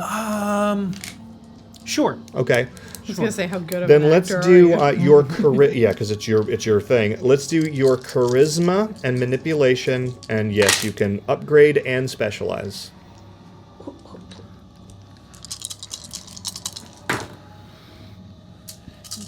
Does getting 4s on the D4s mean anything? Those don't count. Okay. Essentially, those are just there to cause the risk of a Exactly. catastrophic. Okay. Wow. Daniel's not 3 that hits. bad. Okay. I only have 2 hits. He does seem to have suddenly a competence that you didn't necessarily know that he had before. But one thing that you guys know about him, especially you being his friend, you know, a lot can be said about actors being kind of silly in the things that they study, but they study a lot of different things. And so every now and again, a well-trained actor will just pull out a skill you didn't know they had. So suddenly he is getting you around these things well, but you're not really sure. He does occasionally peer in the distance and move, but you don't know if he's looking at something or if he's just thinking hard. I'll keep it in mind. Okay. That's when My you're like, photographic oh, that's right. memory. That's when you're like, oh, that's right. There was that movie. He was a tracker in. Yeah. Yeah, and I'm fine with you guys being like, something's off, Yeah. but not knowing exactly what it is. Yeah. I have a question about my trauma trigger. Sure. Since you were being held by the creature, does he smell like that vial? And does the vial smell? I'm not going to do that to you Okay. because otherwise you're going to go completely bonkers very fast. But there's enough of it there that your heart is still beating fast. You can still, but you never do that thing where a smell that you absolutely hate, even after you're removed from it, you're like, am I really smelling it? Is it in my clothes? Yeah. Like that's It's all over me. it's all over you, but it's not enough to cause more minutes to accrue. It's just there. It's like when me you and honey. see a dog with fleas, it feels like you have fleas on. Yeah. Yeah. Absolutely. Yeah. So you guys are going to the management cabin to We're Ranger gonna go Dan's see cabin. counselor / Ranger Dan. All right. I'm realizing in this horror, I might not hit my trauma trigger. No, right you guys now. actually, one of you lucked, two of you lucked out, and one of you lucked in, I guess is the opposite of lucking out.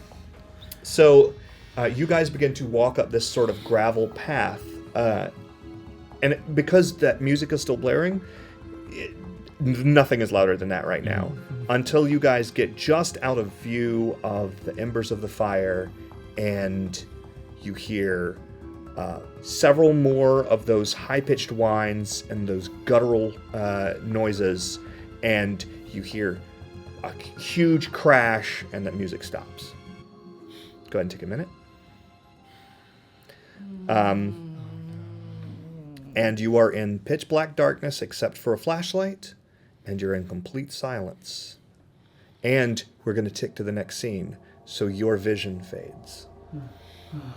That's good. That's good. Love that. Love Bodes that well. premise. Love that premise. Now you're only as you hold a flashlight, you can see the management cabin. You're probably less than 20 yards away, but it sounds like every step on this gravel is a shotgun. I turn the flashlight towards me so that you all know I'm make without speaking. Look at me, and I'm gonna shine the light around on the ground to see how much we need to move to get off the gravel, but still going towards the cabin. The best bet would be to go through this little section of woods, because the path is really abutting the wood line. Okay, so we have to move into the trees, You'd probably have to go through the trees to do it. and I'll gesture with the flashlight towards there. I give a thumbs up. And I start Yeah. making my way very carefully with my bare feet. I'm Trying. the only one wearing shoes, aren't I? Yeah. Yep. Because we all It's been real ran. slow. Which but also we've which been actually trying to probably be means quiet. I make more noise than you on the gravel. Yeah. Yeah. Take your shoes off. How many steps will it take me to get off the gravel? I mean, no more than 4 or 5. Which I could probably do in 2 if I just Yeah. very carefully take huge steps. I'm just going to do that. Okay. Okay. I will gesture and say I don't see them anymore, just with my gestures. And then, we'll go into the woods, and, has been comfortable going up the gravel, so, how much more comfortable is the woods going to be? Because we're all but one of us is barefoot. So, what we're going to have happen to everybody who is barefoot, I want everybody, including you with the shoes on, let's have you guys make a check using your coordination, and I'll tell you what, I'll give you choices. If you're trying to lithely get around without falling and hurting yourself, I will allow you to roll coordination and composure, and you can upgrade that with athletics. If you're trying to just power your way through, I will allow you to use resilience and toughness, again upgraded with athletics. So, question. Yeah. If I do coordination and composure, will my larceny come into play at all? Or is that not... Is that I'll allow it. hyper-specific? Okay. Yeah, I see what you're doing there. I'll allow it. So, just upgrade my composure dice to d8s. Well, that What was the second story comes option in- to brute force it? Yeah, if you're just yeah. Taking those quiet steps, no matter how much it hurts. Right, because you guys are all trying to walk quietly. The question is whether or not you step on something. And that was coordination and Coordination and composure. composure. Because you're going to step on things. What we're really doing here is to see if you step on something and scream. that makes you call out. Could I, instead of using athletics, use centering? Because pain is body and the mind is stronger. And I am unflappable as well. I'll allow it. I have centering as well, but I don't have unflappable. I'm anxious. It's literally the opposite. Yeah. Yeah. She gains minute at half the rate, and you gain him at twice the rate. We're great Besties. friends. Yeah. You guys actually worked out very well. Yeah. Oh, wait. I have 3 hits and a 1 on one of my distress dice. Okay, common success. You are able, because you're not barefoot, but you're able to move without making a lot of noise. You make some, and every sound to you, now that you've figured out what draws these things, every sound is the loudest thing you've ever heard. God, it's like watching A Quiet Place. Yep. Because I am wearing shoes, so it's easier. Like, I don't have to worry about hurting my feet. I'm just worried about being quiet. Right. Can I use the extra time I have to be shining the flashlight directly into the path they're trying to walk, as opposed to my own, to be here, avoid the sharper stones, yada yada. Yes, and I will take that into account when I find out what their roles are. Okay. Yep. I used 6 seconds to ignore my distress dice because I rolled a 1, and I got 2 hits. Okay, excellent. Oh yeah, I want to do that as well. Yeah, don't forget you can do I that. actually do that to ignore the one I rolled? You certainly can. And then add I- that to the trying to help them. Absolutely. So I want to spend 6 to ignore this little mofo, but that will fill my seconds with a couple left over. So it just goes back to 1, but your minute goes up.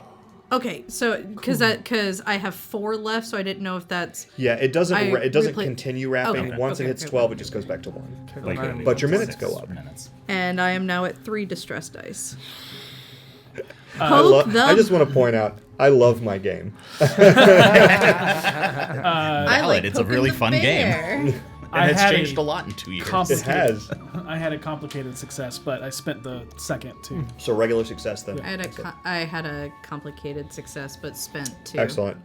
So you guys, it hurts to walk through here barefoot, but with Colin helping you see the way, you're able to go without impaling your foot on anything, and you're able to make it to the cabin. And when you look in the door, or when you get up on the porch and you see that there are no lights on, and the door is broken and laying sort of half in the cabin. I shrug very, animatedly, what do we do? I sweep through the inside with the flashlight. So it's sort of set up as, again, Ranger Dan lives here.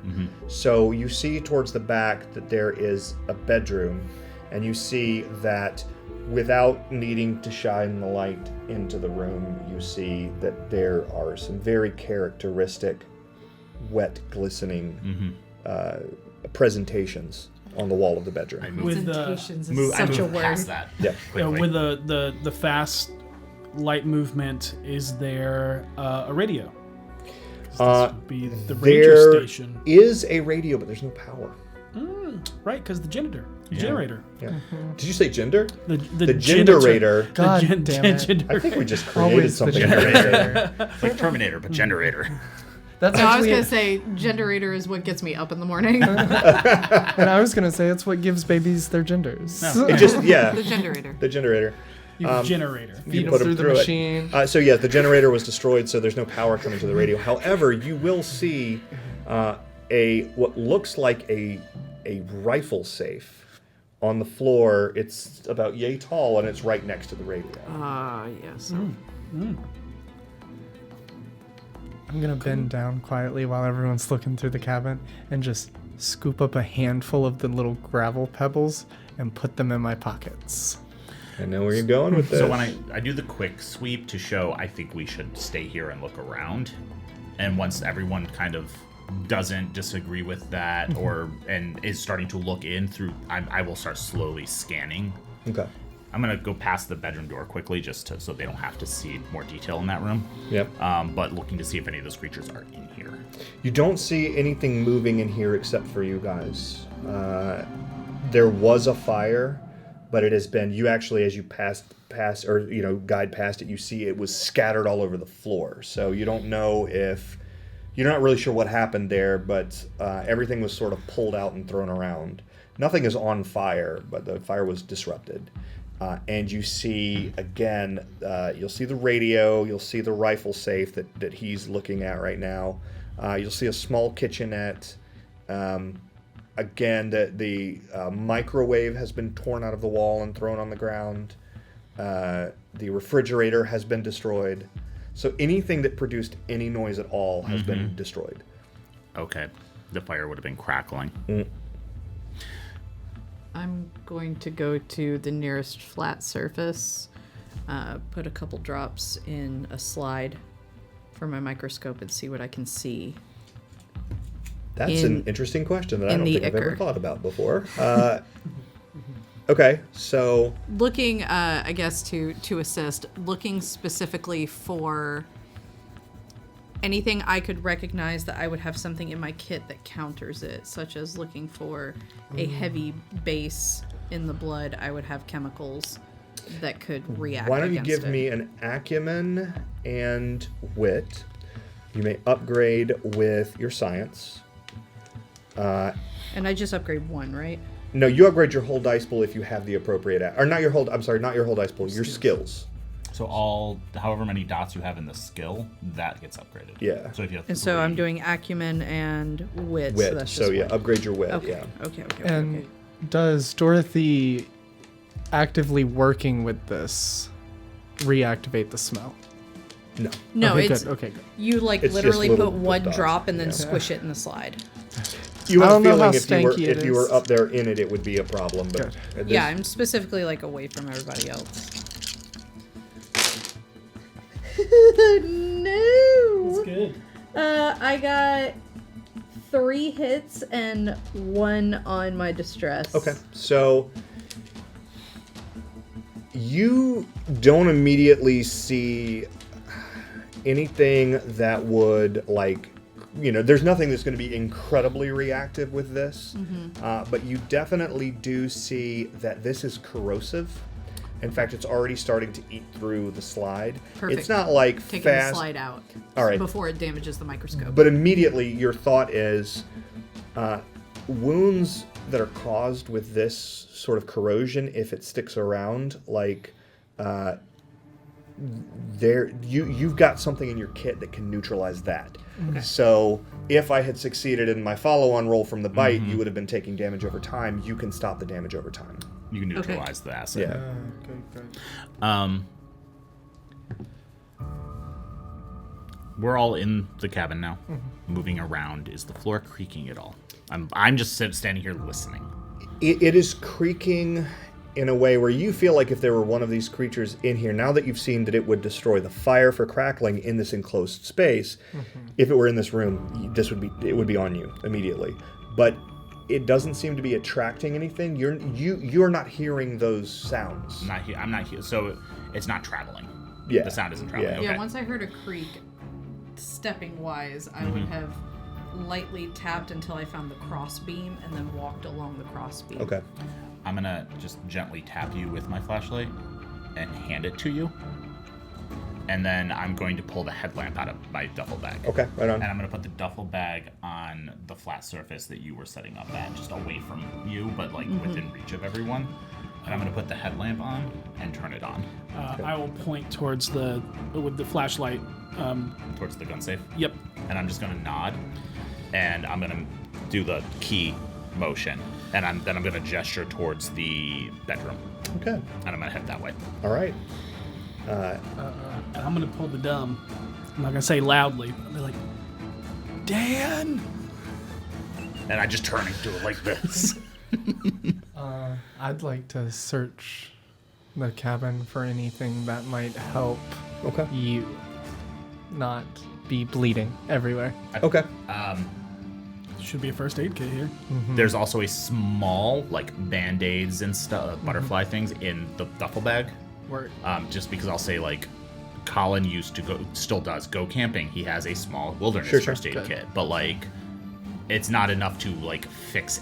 He has Yeah, punctures from back out through sternum. Like, Yeah. Yeah. So you are able to find a more advanced EMT kit that Ranger Dan keeps, and it has stuff that can sort of address, the infection risk of the wounds. You're not going to be able to find anything like that heals antiseptic and things. Yeah. wounds, but you're able to make sure they don't get any worse. so we can like poke Does- it in and bandage. Does Ranger Dan, almost called him Ranger Rick, have a portable defibrillator? Because AEDs are generally They are available there. I'm just gonna have you roll a d4 for me and tell me what it comes up. Okay. Also, in that kit, is 4. Ah, excellent. Not only does Ranger Dan have a fully serviced and well put together AED kit, but it's one of the ones, because he happens to maintain his paramedic's license, it's one of the ones that you can manually discharge. In that first I'm aid acquiring kit, weapons. is there like a face mask that I could put on? Mm-hmm. Cool. I'm gonna put that on and like crumple it a couple times so that when it's moving on my face, it doesn't make any like noise. So it's soft fabric, and hope that muffles my mouth breathing. And scent. Yeah, and sense. While they're doing all that, I'm going to Dan's room. You're following me? Yeah. Okay. All right, you guys step into Dan's room, and you are confronted with pretty much the scene that you thought you would be confronted with. Dan, some of Dan is here by the door. Some of Dan is still in the bed. There is, right beside the door as you walk in, there's a huge hole in the wall, which was caused by the shotgun that is still clutched in one of Dan's arms. Unfortunately, the shotgun has been torn in half also. You make big boom. Dan's face is largely still intact, and it is glaring with open-jawed, wide-eyed horror at the door. And he is still in his uniform, and he does have his keyring attached. I'm going to wrap my hand around all of the keys so that I'm holding all of them so they can't jingle. And then I'm going to unclasp it from the belt and just hold that up. The shotgun is destroyed. Destroyed. Are there shells? Yes. I'm going to collect all of the shotgun shells. That's what I was going to suggest. And just put them in a cargo... I'm wearing cargo pants. Sure. Put them in a pocket. Useful. Yep. So many cargo pants. Yeah. Is there any fabric I can wrap the keys in? Yeah, I mean, there's blood-soaked fabric all over Dan. There's also... Pillowcases. Probably... Gauze? Not gauze, the tape that... The medical tape. Just real quick. Oh, yeah, just wrap some medical tape around all the keys. I can't remember what the stuff's called, but yeah. Yeah, sure. Coban. Yeah. Yeah. I'm going to hand you the keys and let you deal with that while I continue searching the room. Got it. Okay. So I just carefully put them in the palm of your hand so you can close your hand around it and then... Bring it to you and be like, what? I'll point out the tape. I'll pull the tape out and start. Tape the keys in a fanned pattern in case we need to use them. That's a good idea. Yeah, I'll gesture that of like... Okay, I'll hold them out while you tape them, and then I'll go and see if the... on a fan of keys. I'll go and check the gun locker. Yep, absolutely. One of the keys opens it. Cool. Inside you will find a shotgun and 2 9mm handguns. Cool. I'm gonna check the kitchen for knives and forks. Oh yes, Dan considered himself quite the culinarist chef. So there is a big block Culinary artist. of really nice Cutco knives. I'm going to take the block, not take the knives out because they will clinky clink. I'm going to take the block and just sit it into my bag with all the foam casing. I would have given you the 2 handguns, and I'll take the shotgun and bring it back to Dan's room and be like, show that, hey, I got one, and then check to see if they're the right gauge. They are. Okay, good. I hand you the box of shells that I grabbed from, I'm assuming, next to the bed. I would like to search the room for anything unusual Dan might have had, but I'm specifically looking for a talisman or something like that. Okay. So I'm not going to make you roll. I'm going to say that you search the room and you don't find a talisman. What you do find is a small journal, kind of like this one, but much more beat up, much more ragged. The leather is old, doesn't smell very good. And it's not put anywhere specific. It's not put somewhere hidden behind a special compartment. It's just out with a bunch of other crap, candy wrappers and coins, as if he didn't even really know what it was. Okay. And you unwrap it and you open it, and you see a language. You can assume that it is language. It is pictographs and perhaps lettering that you've never seen before. And there are many, many different illustrations. You do see an illustration of the thing that attacked you. And you see different illustrations of it completely articulated out. And you see an illustration also of what looks like a giant mouth. And then, from out in the parking lot, a car alarm goes off. And right now, we're going to go ahead and pause for our break. It's 9 o'clock. Oh my god. So let's take our break. We will come back after that, and we'll finish this up. Yeah, about 15 minutes. 15 minutes? Yeah. All right. This is awesome. See you guys soon. And so that's when welcome back, everybody. Thanks for allowing us to have a moment to collect our thoughts. Without further ado, let's go right back into it. In the stillness of this cabin, in the silence that has become sacrosanct, you are blasted out of it as a car alarm goes off in the parking lot. Now, the parking lot is at least 50 yards away, but that car alarm sounds like the loudest thing that has ever happened. That could be somebody. It could be a creature. Yeah, it could just be a creature crawling on a car. Just ignore it. Can we see it from here, or can we just hear it? You can. So you it's can look like out the windows parking and lot see it. next to the ranger station. Yep. Oh. But 50 Hold on. yards, Yeah, like 50 yards away. 150 feet, roughly. Thank you for that conversion. That is not that far away. No, tis not. 50 yards sounds like a long distance. No. 150 feet does not sound like a long distance. Can I rush to Right? a window that faces the parking lot to see if there are Yes. people moving around? Yeah, absolutely. You find the closest window that isn't stained with Ranger Dan, and you look out into the parking lot, and you do, in fact, see this car whose headlights are coming on in a flashing display during this alarm. And through each of those strobes, you see people moving down there. Real quick, looking in this cabin, does dear old Ranger Dan have any stashed hooch? Oh, thank you for asking. 10,000%. I am going to take... How many Molotovs do I want? Whatever has the highest ABB. Yeah, anything with the highest ABB, I want to take as 2 to 3 bottles of it if I can. Sadly, this man is a man of taste and not of... So you'll see that there's a bunch of different things.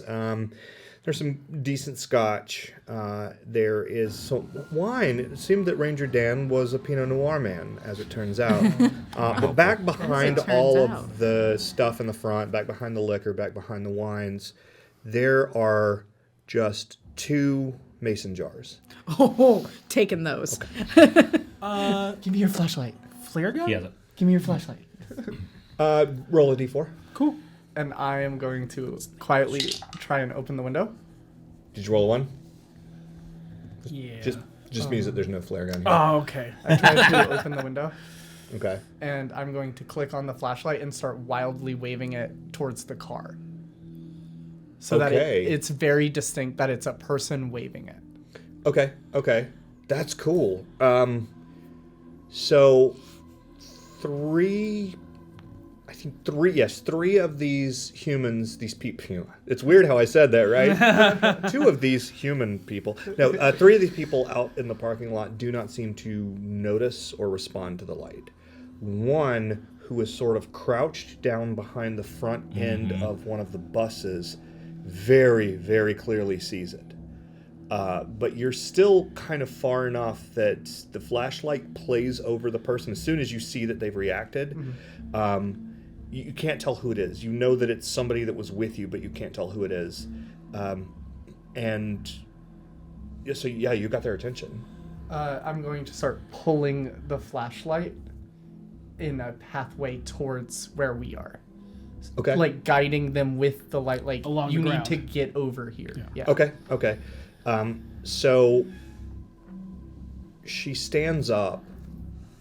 After about the fourth time, you see that there's a registration of understanding. And she stands up and she peers towards where those other people are that have gone back to doing what they were doing. I mean, they never stopped. They're just sort of walking amongst the cars casually. And you see her look out at them and then pull her head back. And you can see that she's shaking. And then she quietly starts trying to step down this pathway that you're illuminating. She's moving very quietly, very slowly. She's crouching. And she keeps looking back over her shoulder at those people who don't seem to notice any of this. Could I roll something to see if she's seeing something I'm not, or if she is afraid of the people? You could play your flashlight over to the people. Yeah, I'm gonna whip it They're over not to people. They're three of the black things. Yeah. I slowly move it back to her and keep going a tiny little bit faster. Seeing move, all Cotton. this, because I've been to summer camp, does the ranger have a compound bow? Roll a d4. While all of this is happening, I am actually just 2. actively ignoring all of it. Okay. I am still in his bedroom. Yes. And I am looking at the journal I found. Okay. And I'm going to, can I roll my occult and see if, and my paranormal investigation and see if I can start deciphering any of it? Yeah, absolutely. What is your dread manifestation, by the way? Frostbite. Okay. Yeah. Where is? Oh. I've forgotten about this the whole time. Mine's reflexive cognition. Yeah, so that means that if you do try to hit something, you actually have a better chance at hitting things by using that. So yeah, I got a 2 looking for that bow. Okay, so you are able to, you can't find a compound bow. He's got an old recurve bow, though. Perfect. I'll take it. Okay. Sling it over and take a quiver Okay. worth. Right on. And so you go ahead and make the acumen and wit roll and upgrade and specialize. Because bows are quiet. Something, while he's doing that, something clicks in Daniel's head, and if you'll allow it, for whatever reason, camera crew brought cameras. But it's in a cabin very far away from here. The cameras wouldn't be. The cameras would probably still be on the buses out in the parking lot. Okay. Oh yeah. Oh At yeah. least some BTS cameras. Right?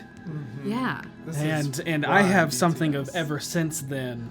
I've tried to recreate the things that I saw, and that's why I really got into this style of horror movie. And something clicks and goes, I can recreate it. And I'm gonna slip out.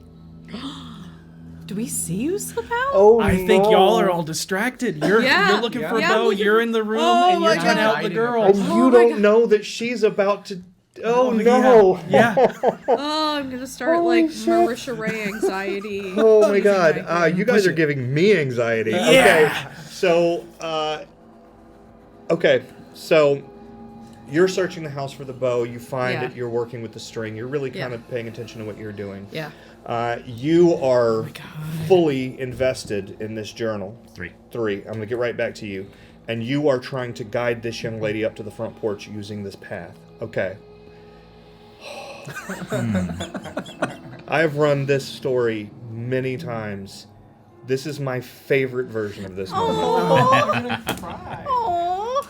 Okay, so this book, you rolled 3. Yeah. If you would like to spend 3 seconds and give yourself a D8, one more hit and you'll have a phenomenal success. Oh, yeah. I already spent 6 to get rid of my 1 on my distress. Okay, then we can't, because you can only do 6 a turn. Okay. Okay, so you still don't recognize this writing. Okay. This writing is in no written language that you're familiar with. But what you do recognize are the styles of these illustrations. because they're very technical, and even though they're done in pen on paper, they look almost like they were printed out as a version of a tech spec. They're just very meticulously well done. Interesting. And when you're sort of looking at the maw, it's not the maw that you're really paying attention to. It's that style, and it clicks with you. You have heard stories about a cult that is dedicated to worshipping and preserving the living earth. Now, they supposedly died out a long time ago, back before the Industrial Revolution. Mm-hmm. But Supposedly. But you have seen this same style of illustration connected to them. And you remember earlier that thing about the Taker. Functionally, they serve another creature like it, but different.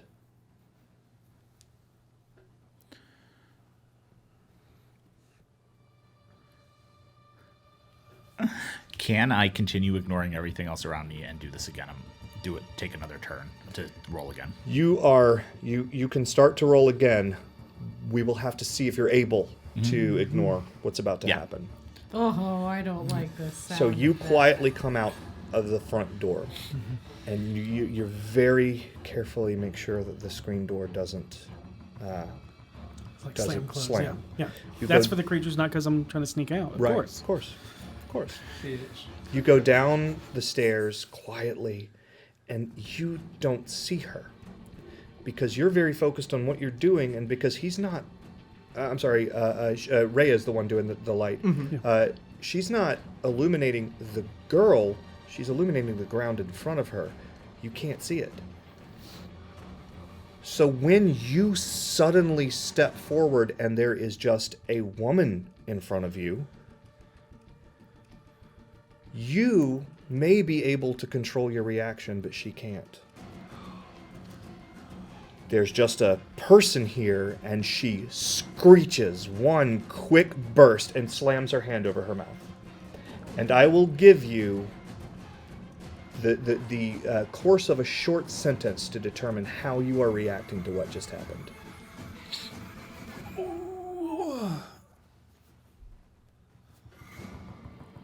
Smart to kick that bitch away from here. My first instinct is to push her away from me because I'm walking in darkness. Yep. I'm probably looking around, but not directly at where. And then I'll even roll if you want me to hold composure. But if not, like I can be silent, and then just my reaction instead of screaming is to push her away. I am going to have you make the roll. I am going to have you make. We're going to call this one a. Oh man, I feel like I have tachycardia right now. We're going to call this one a resilience. Okay. And composure. Okay. Which you can upgrade with centering. I don't get it. Haha, eat it. So a mechanics question. Sure. Things happening that would have been a part of our memory of like this horrible thing occurring that exposed everything to us. Would that I hate that I'm teacher, do we have any homework? Would that cause a trigger? Would that cause... Would that trip your trauma trigger? Yes. That's Because a good question. Actually you know what? I'm going was to pass gonna it ask to you. something similar. Look at my then the thing because it's happened twice now from someone else. Ew.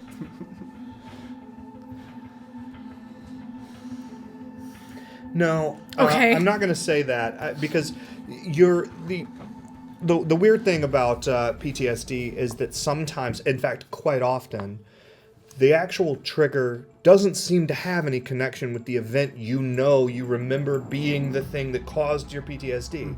In fact, my triggers tend to be things that are so wild that I don't even recognize them when they happen. I have a sound trigger in my IRL PTSD, which made me think of that of like, wait a second. So even though that is what happened that you viewed, your trauma trigger did not Okay. work out quite the Okay. same way. Got it. Yeah, so the trauma trigger is the consequence, so I'm not going to add another consequence. Okay.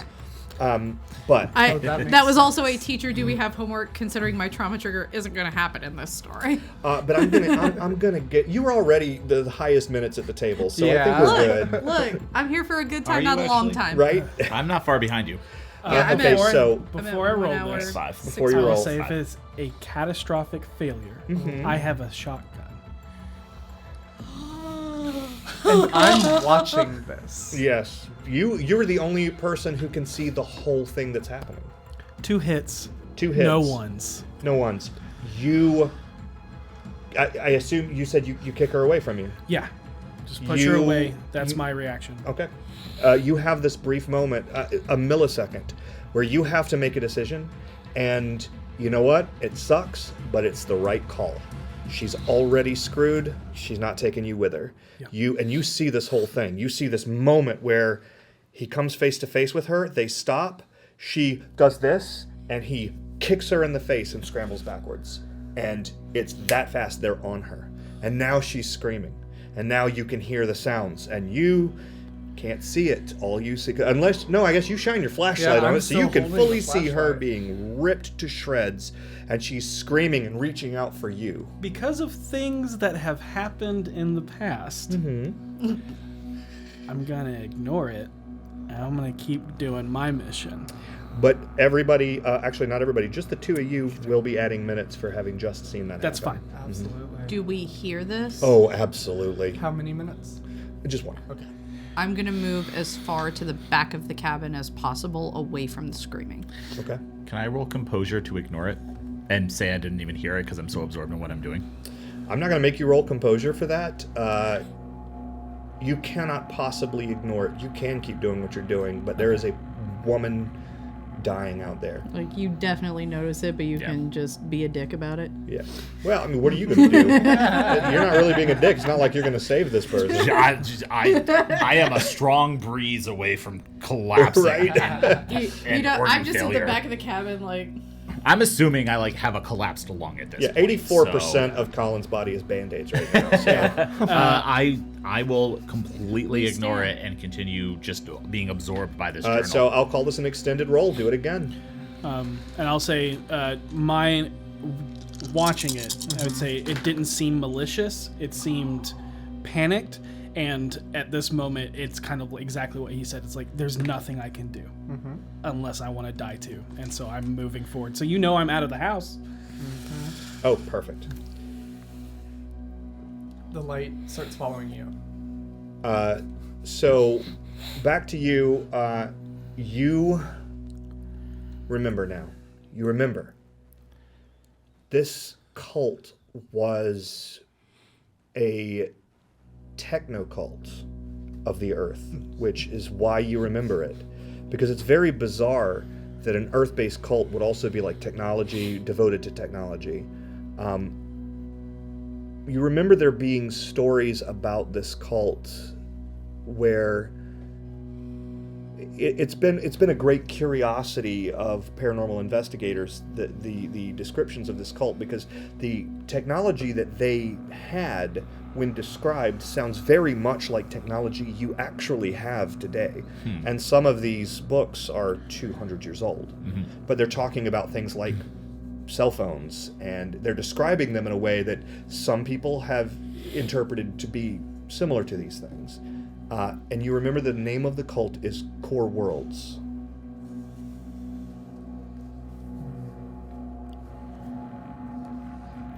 And you Okay. also remember their symbol. They have a symbol that is a flat disc of the Earth, just like an icon of the Earth. But it is every certain number of or certain space, this color changes just slightly to a different grade until it's all the way down. Okay. So just as if there are mini Earths inside. Got it. Okay. My privilege is eidetic memory, or Okay. photographic memory. So mechanics question, I shouldn't have to roll if I want to try to find that symbol anywhere. Like if I see the symbol, I'm immediately gonna know. If you ever see the symbol again, you will recognize it. And then also anything related to core worlds or anything similar to what's in this journal. Absolutely.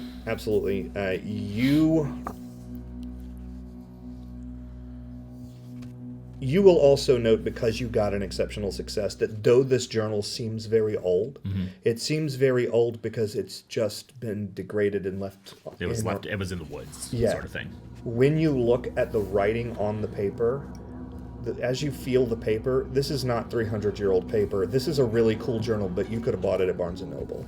This is a very modern journal. All of the writing in here is modern.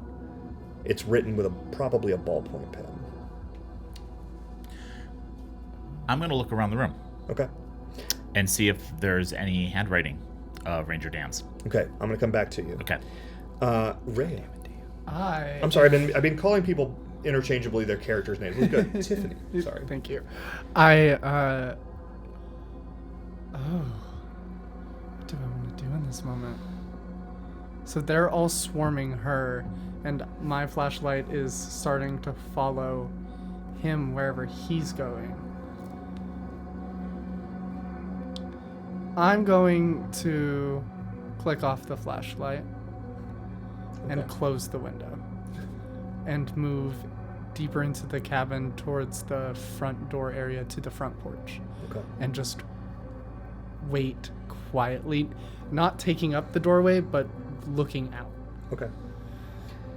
Daniel, how are you dealing with this? There's a car alarm going off. There's a woman screaming. I'm alone. It's dark.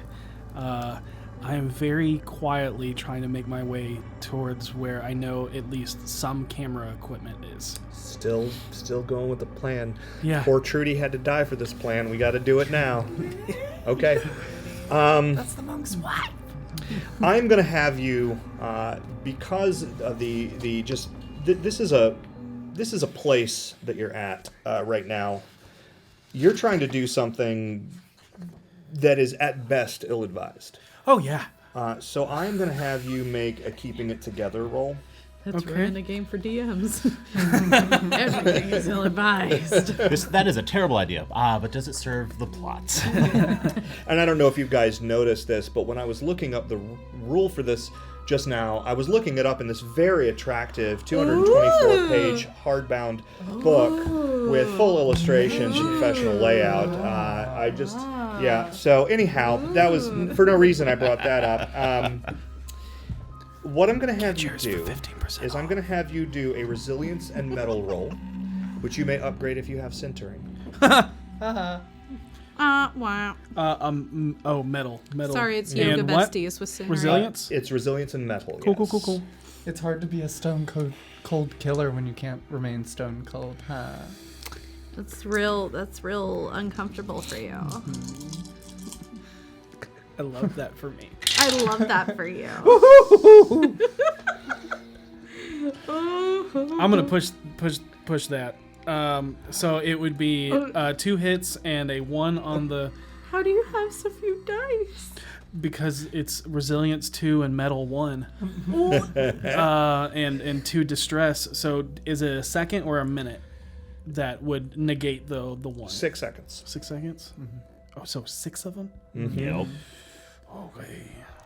It might be cheaper to spend 3 seconds and roll a d8 and see if it comes up as a success. One's a sure thing, one's Join not. the It's a 6-minute gamble. club. No, I'm going to go to it. So, hold on. I'm only 1, at 2, 3, 1 hour, 3 minutes, and 7 seconds. 1 hour, 6 minutes, and 1 Did you second. add the minute for watching Trudy get murdered? I did add 6 seconds for that because Oh, that's right. I'm You're unflappable. I have stone time to cold killer. spare, so I'm just going to burn it away. Okay. hell yeah. And so you got the 2 successes then. Yep. Let's see here. So you are able to do this.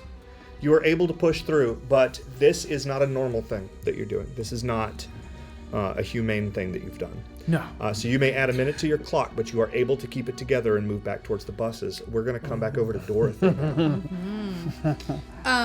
goes 3. Given the layout of this cabin, can I see the parking lot from the room that I backed into? Because I tried to get away from the front door.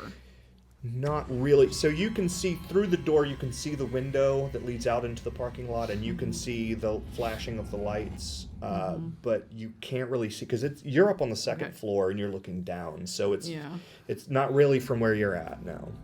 Because my thought is, because I have the bow and I have that reflexive cognition, to attempt to provide cover if I see him in the parking lot. If you go to the window, you could absolutely do that. Okay, so I'm just essentially going to knock the bow and watch for you. Okay. Outstanding. Colin. I'm trying to compare Ranger Dan's handwriting to the writing in the book and see if, as an investigator, things like if it was the same pen, the weight, how heavy the hand is that made the pen, things like that. So, because obviously it's not, I can't compare the handwriting. It's not sure, English. But. Sure. I'm gonna have you make we're gonna call this one an intuition plus wit, and you can upgrade if you have. I'm gonna give larceny. I'm gonna allow larceny to upgrade.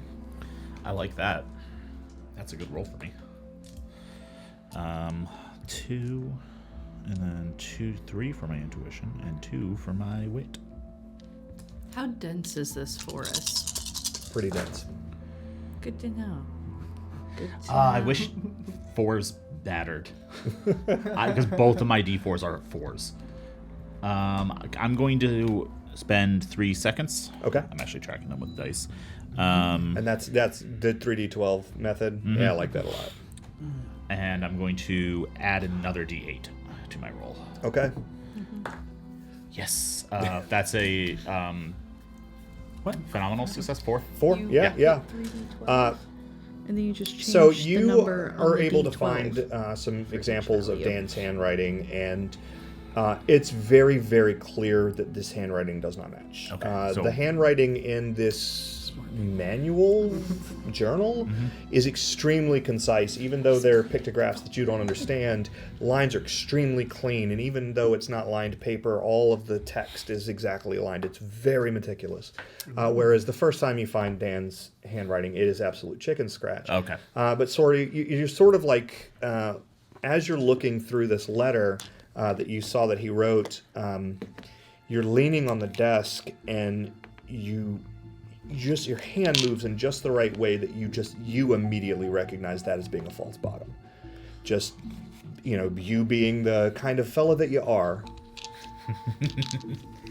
I'm going to look for a way to remove the bottoms quietly, because a lot of times those are going to they have a click or something. Just so happens that you're very familiar with this specific model. I'm like, oh, I have this desk at home. Yep. And so you know that there's a way that you can manipulate it, that you can remove it without any sound whatsoever. Then I will do that. Underneath, you find a piece of art, let's say, a little bit bigger than a sheet of legal paper. And the canvas that it's on is a kind of leather. And it smells horrible. People skin. And there is a drawing on it that is nothing at all like the drawing of the maw in the book. You recognize it immediately as being the same thing.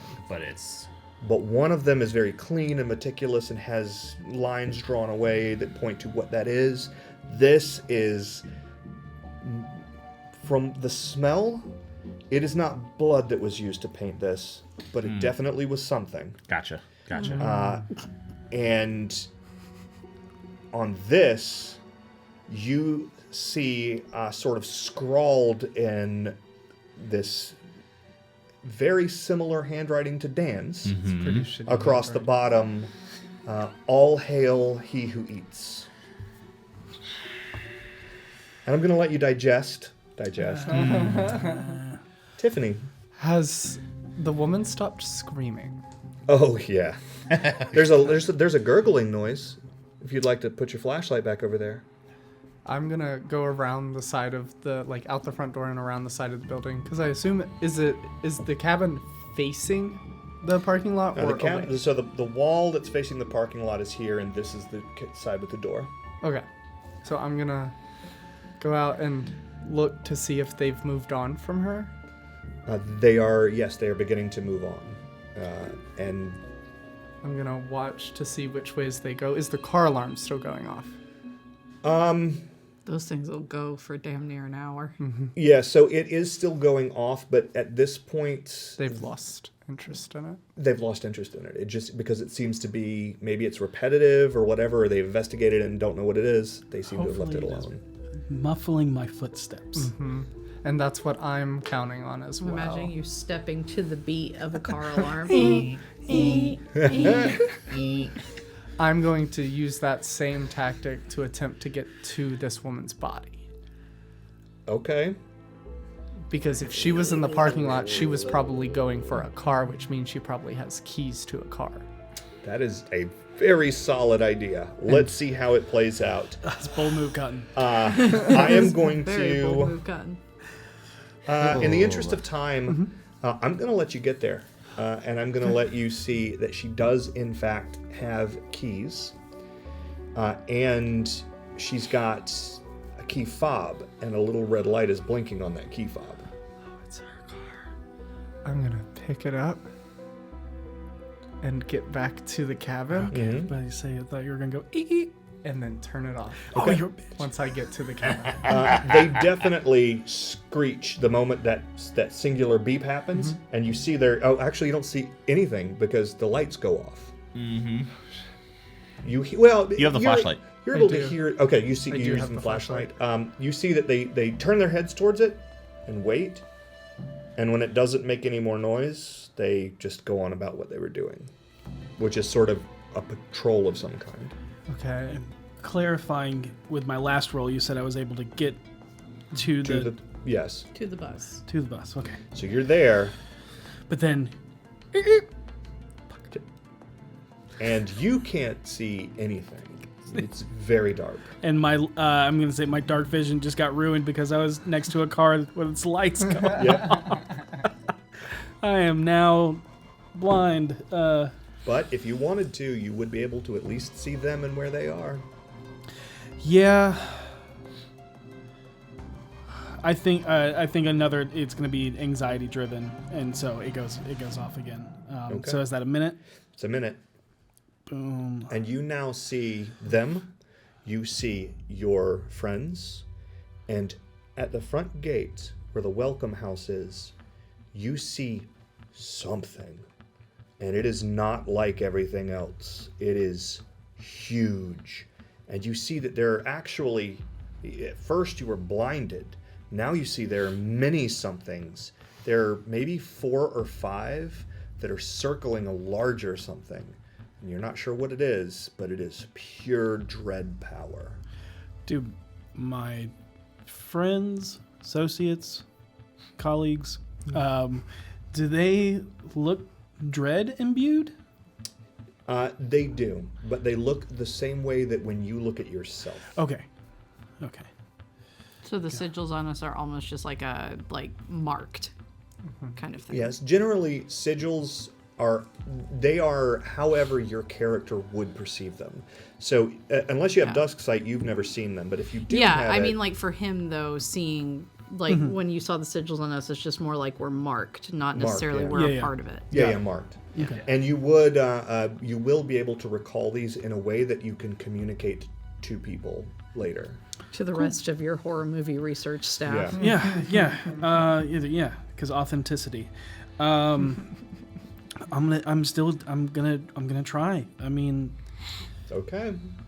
I love how you're like, that's a bad plan. I know it Terrible is. plan. I see what you're going for. Let's go. The Okay. book gave me certain things. I'm gonna use them. Did you look back at the house at any point? Yeah, if I see that. You would have seen me hanging out the window with a recurve. Cool. Like, not pointed at you, but clearly pointed, like, in your direction, and maybe we're friends enough that you know I'm trying to help. Well, to be clear, you would have seen a strobe effect of her Oh, yeah. hanging out the window with a bow. Yeah. Yeah. Okay. So you're gonna try to get in the bus and get the camera equipment.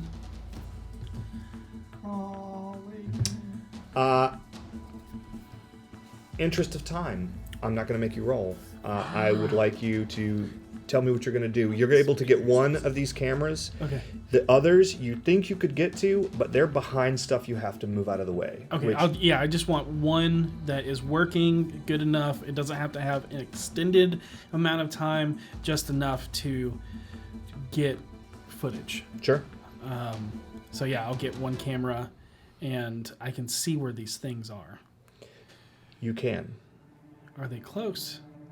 They're not far enough away for you to feel comfortable, but they're not right up on the bus. Okay. As you are sort of looking out, you hear a jingle, and you look down, and the keys to the bus are in it. No, I gotta film the big thing. You gotta film the big thing. Oh man. Oh Jesus.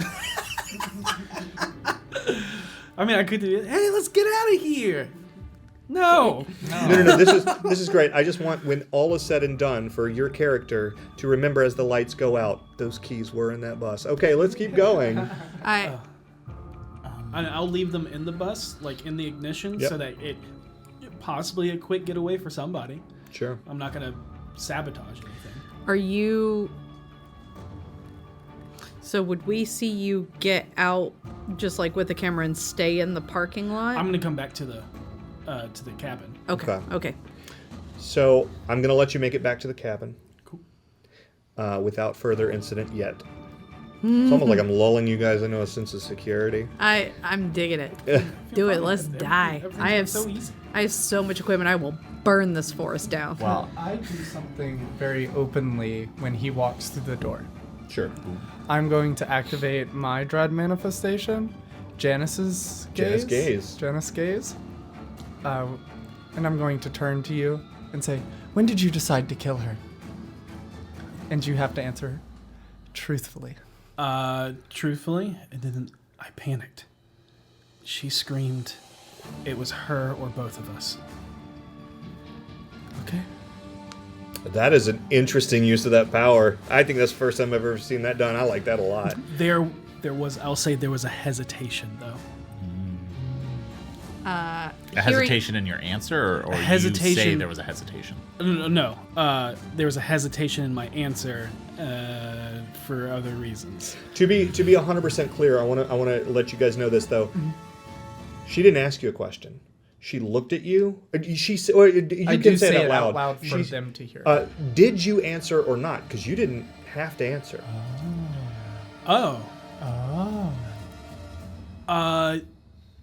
Okay. So then, because you're using a special power and it's fun, I will say out loud the answer that I said. But there's another thing in that you get that's someone else. And you say, and you hear, she was marked, and it was an accident. At least that's how it's written on paper. Oh my God! Oh God! Look, these are goosebumps. Because let me tell you what's actually happened here. So what's happened is you, Janice, gazed a vague question and got more answers than you thought you were going to get. So you see this vision of the moment that he kicked that woman, and there's nothing about that vision that leads you to believe that he actually is lying about that. It really was. You cannot see another way out. But would you like to describe in an objective level of detail how you murdered someone? And I think, before you say that, since you have your desk side up, I think in your sight, what you're seeing, looking at Tiffany, is those sigils, but hers aren't on her forehead or anything. They're in her eyes, and when she asked that question, they flared, and it's like burning. You totally recognize that she just used dread power on you. Okay. But Describe. hearing them, I'm going to go downstairs, actually keeping the bow not drawn but knocked. Yeah. So the only thing that everybody else hears is the interaction that just happened. Yes. Yeah. Okay. The visual that you see is the accident that happened on our last film. The reason why we're here. The whole reason why the whole thing got shut down, the company almost lost everything. And that was, you've seen that I've been driven to recreate something, and it's like a signature in all of my films. There's this death scene or this embrace of darkness that happens, and you see the accident. I'm going for closer and closer to authenticity, and I pushed it too far, and the supporting actress died. So I'm going to let you internalize that. I'm going to come over here. Hi. Hi, I'm so stressed out. What's up? I'm not going to make it any better. Well, real quick, Dorothy, let's start with you. Yeah, So you're still wanted watching. to do something first. I'm watching them, keeping my bow ready in his general direction where I could like quick draw McGraw it at him if I needed to. It's not like at full rest, but Okay. it's not at full like, what's up, homie? Right. It's just Yeah, I'm just like,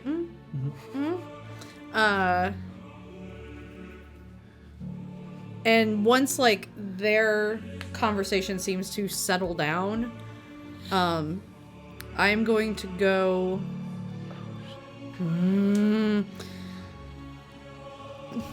Put the bow back over me.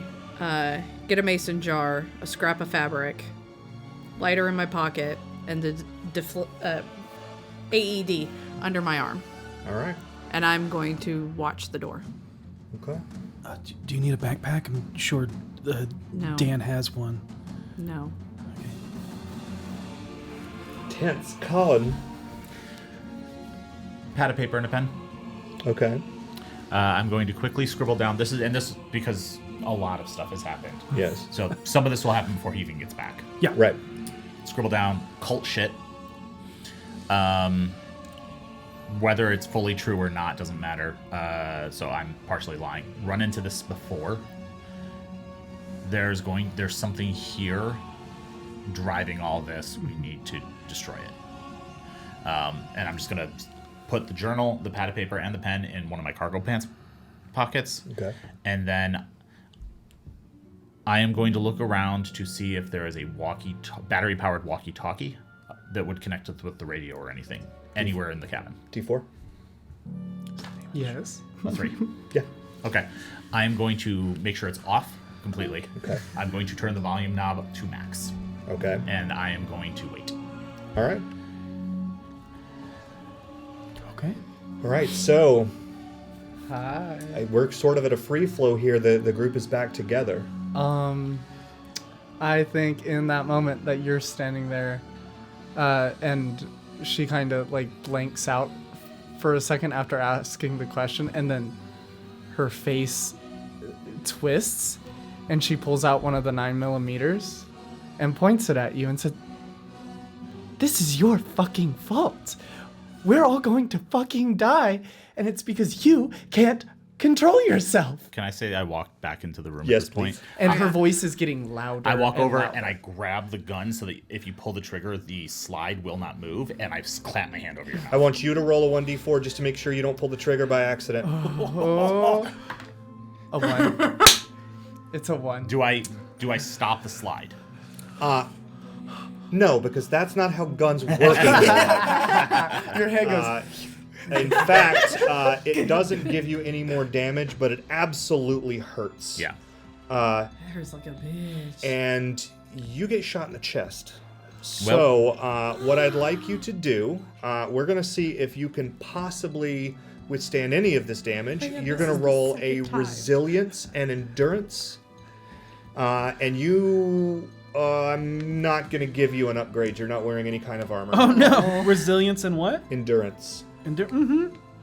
I will have a reaction to the gunshot that I'll do after we resolve this. So many things are going to have a reaction to that Oh, gunshot. this is good. This is Include good. me as well. This is good. This is. Yep. And we don't know what you saw in the welcome house. Yep. So if you die right now, We're stuck in the dark cabin with monsters. Uh-huh. Hey, look at that. That's a hit. you can add a D8. That's a hit. Why can I add a D8? If you add 3 seconds, you can add a D8. That's true. Unless you need to get rid of a 1 on a distress die by adding. Then you have You to mean use this 6. one? Yep. That's why I said it. Oh man. Complicated success. Gaping chest wound. Probably having problem breathing. How? If I make this a success, how? It's Missed your only heart? it's only a measure of how much damage is about to be done to you. Okay. So each success that you get removes 1 damage. I'm not going to tell you how much damage it is. I love this. I love everything about this because I'm about to make it worse. Oh man, that's so good. I have too much shit prepped in my hands. 5,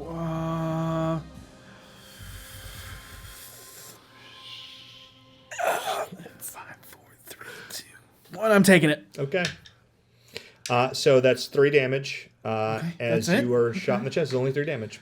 Oh wow, he took a lot more from being impaled. Yeah. Well, yeah, that was kind of multiple points of injury. It's Yeah. I have multiple punctured gunshots. lungs. So- It's a fun time. Clipped you in the You muscle. said that you immediately had a reaction to the sound of a gunshot. At hearing the sound, because I have Believer, and per the book description, I'm running that as like I am in this shit. Yeah, you're in it. So, per that, I'm lighting my Molotov and chucking it as far as I can into the forest away from the cabin. Ooh. Perfect.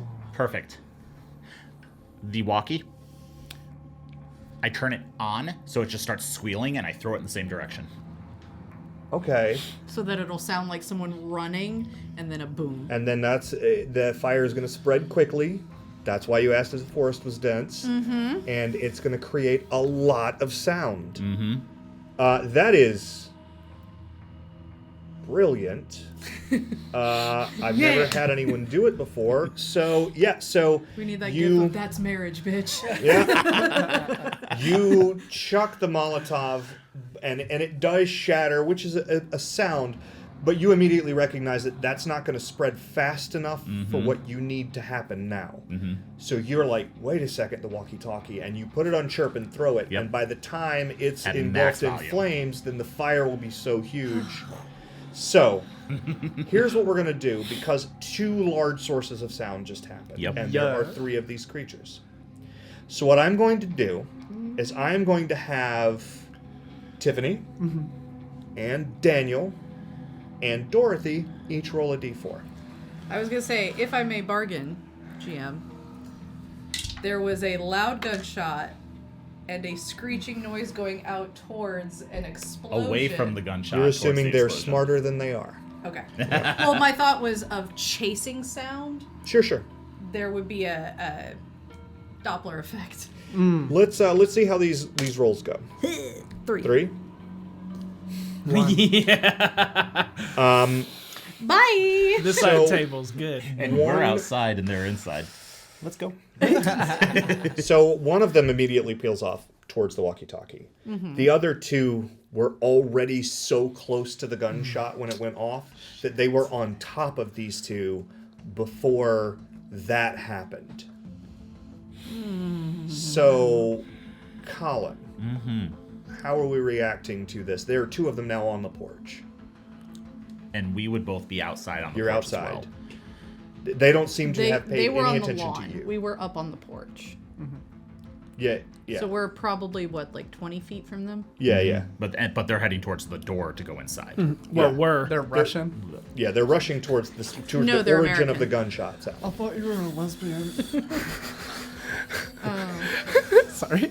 I'm going to pull the notepad out of my pocket and hold up the page for her to see that I have the writing on.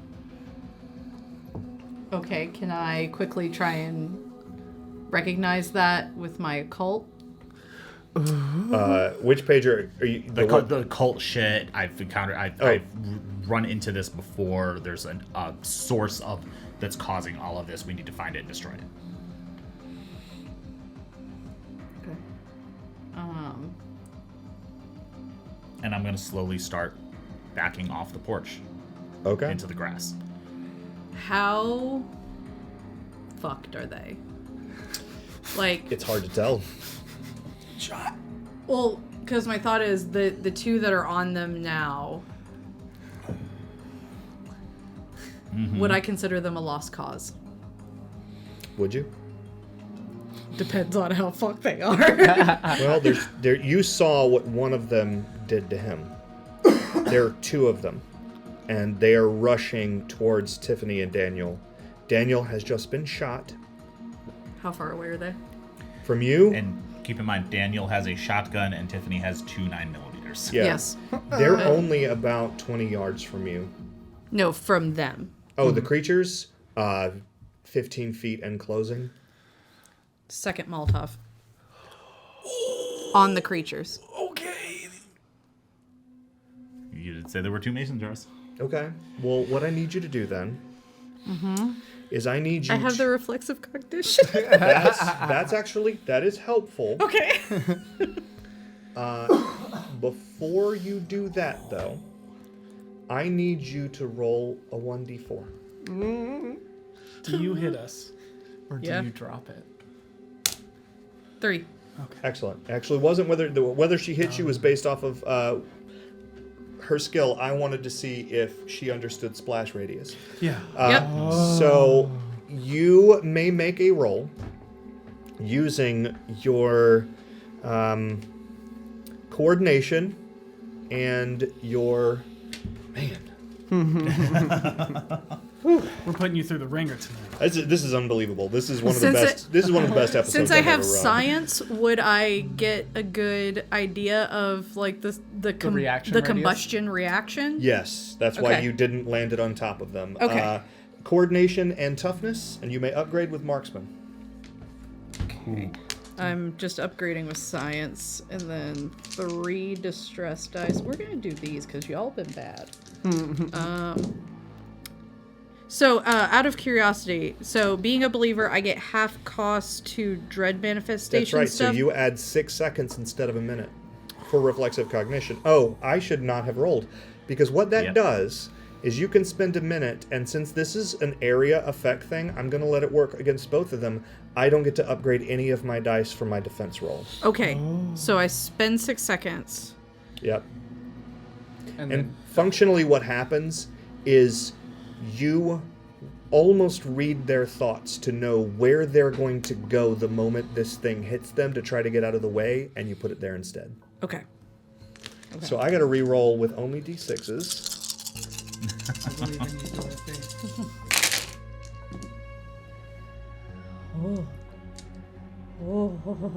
not great, but it's not bad. It's not great, but it is certainly not bad.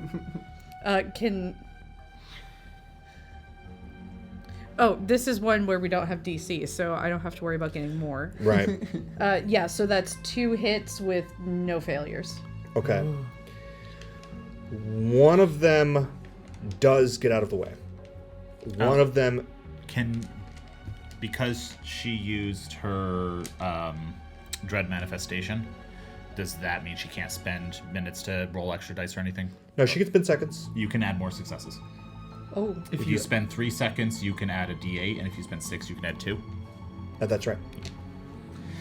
But know that spending 6 will take you up another... Oh, I know. Yeah. I know, so, You're gonna spend 6 or just 3? I'm gonna spend 6. Okay. There you go. Right. I'm at 7 minutes, Oh, welcome to the team. and that's a 6, so And that's... you get 2. If you're spending You 6 too. seconds, Yeah, you get to you roll get the another d8 one. twice. Okay. 6 again. Okay. So you catch them both. One of them you actually hit. The other one gets immediately splashed. Oh, wow. So this happens, and when it does, one of the creatures screeches, and the other one turns towards it. Yes! And now they're on fire fighting each other. Yes. So you guys, one of them is off in the woods. The other fire, 2 of them are on fire And I don't know if you guys have ever been surrounded by fire before, but you can't hear anything else. Yeah, no, it's loud as So hell. they seem to be stuck inside of whatever is going on there. bit So of a you loop. guys have free access to GTFO. That was brilliant. Yay! This would be a good time to tell us that the bus has keys. I'm going to walk over to him on the ground and put on my face and say, I'm so sorry, I wasn't actually going to shoot you. Here, hurry up, get up. Just keep pressure on it and move. Okay. And I start pushing him out of the door, around the bugs. I will say, focusing on the wound, I care more about the camera, and I don't have a sling or anything. Shotgun gets left behind. So I like adding complications. Oh, It's so fun playing with other storytellers. Yeah. I'm trying to get myself to a second hour. Like, let's go. right? And I also will add that while I'm pushing him, I still haven't let go of the gun. And it's still So pointed she's towards his pushing back. you, but she's still got a gun at your back. Yeah, I was gonna say, I'm explaining this. I can see when things are wrong. I can see the creatures. I don't know what happened, but it happened a while ago. I saw something near the entrance. I think Do you say that just to Tiffany, or once you're closer? we're to kind us? of like, yeah, I guess. Yeah, now that Okay, we're all so kind of moving as a okay, so huddle. I can hear this. Yeah, Okay. yeah. Yeah. And like, I didn't mean for her to die. So then let's go to the entrance. I nod knowingly. And I'm gonna pull the journal out of my pocket and just like hold it up to a random page. I've seen this before. That's the source of all of this happening. We can destroy it. Okay. What do we have to do? Fuck. Oh, I left I the shotgun. would rather not. I left the shotgun. Oh. Is the cabin in I have, now? and Oh, I. yes. That's when I'm gonna show, like, physically show you that I have a bow, and just this is quiet. Okay. I got this. I pulled up the camera. It's like What one of those. What the fuck is that for? Turn it on. Not yet. There's nothing around us. This is perfect. If we make it out of here, we don't need special effects. I know. What We could great sell it as priorities is. you all have. I'm Let's just go. saying. I am so tempted to shoot both of you. Let's get the fuck out of here. Well, technically, you did shoot him. I wasn't holding the gun. Point of order. I was trying to keep you from shooting him. Anyway, not fucking important. Hurry up. And you did you say where you saw it? Yeah, I said the entrance building. Yeah, Yeah. I'm entrance building, heading. yeah. I'm heading straight there. Okay. Okay. So you guys run up towards the front gate area, and you come up on the porch, and the outside of the building looks perfectly put together. It's got two little swinging doors that normally would have a full door behind them, but it has been opened, which is a little bizarre for this time of night. But you push through and your flashlight plays over a far different story than the exterior of the building. Again, there is blood everywhere. There's signs of an immense struggle. There's 13, maybe 14 bodies in this building. Walls are lined with bullet holes. Furniture is broken and battered. There's gore just strewn everywhere. What is most immediately striking, I mean, other than the scene of carnage, is that these men are wearing some kind of armor. And it is like nothing any of you have ever seen before. They are clad in this sort of hewn stone, is what it looks like. It's rough. It's not smooth at all. It's got all these outcroppings, and it feels when you touch it like stone, but stone that can move. And Occult question. sure. Is it clearly armor? Or are these golems? Oh, it's clearly armor. Because Okay. underneath Okay. where the plates are, you I got can very see, scared for a second. it's plated, right? And Okay. where the underlying joints are, you can see just spandex that they're wearing underneath. Okay. Jewish fear creeps in the back of my mind. Right? That was actually one of them in there. Yeah. Yeah, that's what it is. It's a golem, it's an old rabbi. He's down in the basement. He says, "I don't want any of this going on here." No, it was. I saw one of them. It was like you saw large golems, and then the Yeah. trigger was dolls. Oh, yeah. Moving on. But so it's clearly armor, and also at various points there are sigils that you recognize as being some of the pictographs from the book, and they are dull, pulsing blue light, just a very gentle blue light, and they are carved into this armor. Wait, we can see skin between the armor pieces? Or whatever they're using underneath the cloth. armor. Claw, yeah, they're underclothes. I point Extracting 10 cc's. Okay, it's blood. Okay. I point at the glowing sigils, and I point at the journal, and then stick the journal back in my pocket. Cool. And I also Camera's going now. because it's probably a lot quieter over here. It's so quiet, in fact, that from just behind the desk, you hear.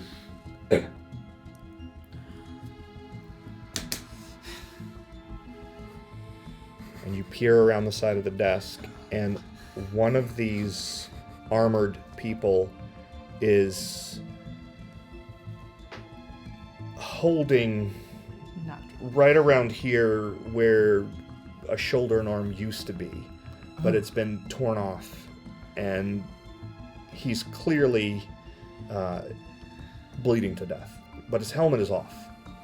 And all of the others have these sort of helmets with these black onyx visors. His is off, and he looks up at you, and he looks startled to see you, but he's clearly in shock. And he is a very average-looking middle-aged man. He has, in his one hand, he has something, and he sees you, and he tries to speak, but he can't get it out. And then he just holds out his hand and opens it, and there is a black sphere in his hand. I'll grab it immediately. Okay. I'm going to activate Janice Gaze again. Okay. And the question I want to ask is, when do you want us to use this? Perfect. Perfect. God, that's such a good. That was such a good usage of the power. You see an image of a giant, gaping maw filled with rotating, gnashing teeth and a giant, thick tongue that is swollen and barbed. But the tongue is laying on the floor motionless, and the jaws of this thing are slowing down, and you can tell. You look at your allies holding weaponry, and you see that they've killed this thing. And then you see Colin shove this thing down that maw's throat. And then, like, as that vision starts to fade, the man will sort of lock eyes with you.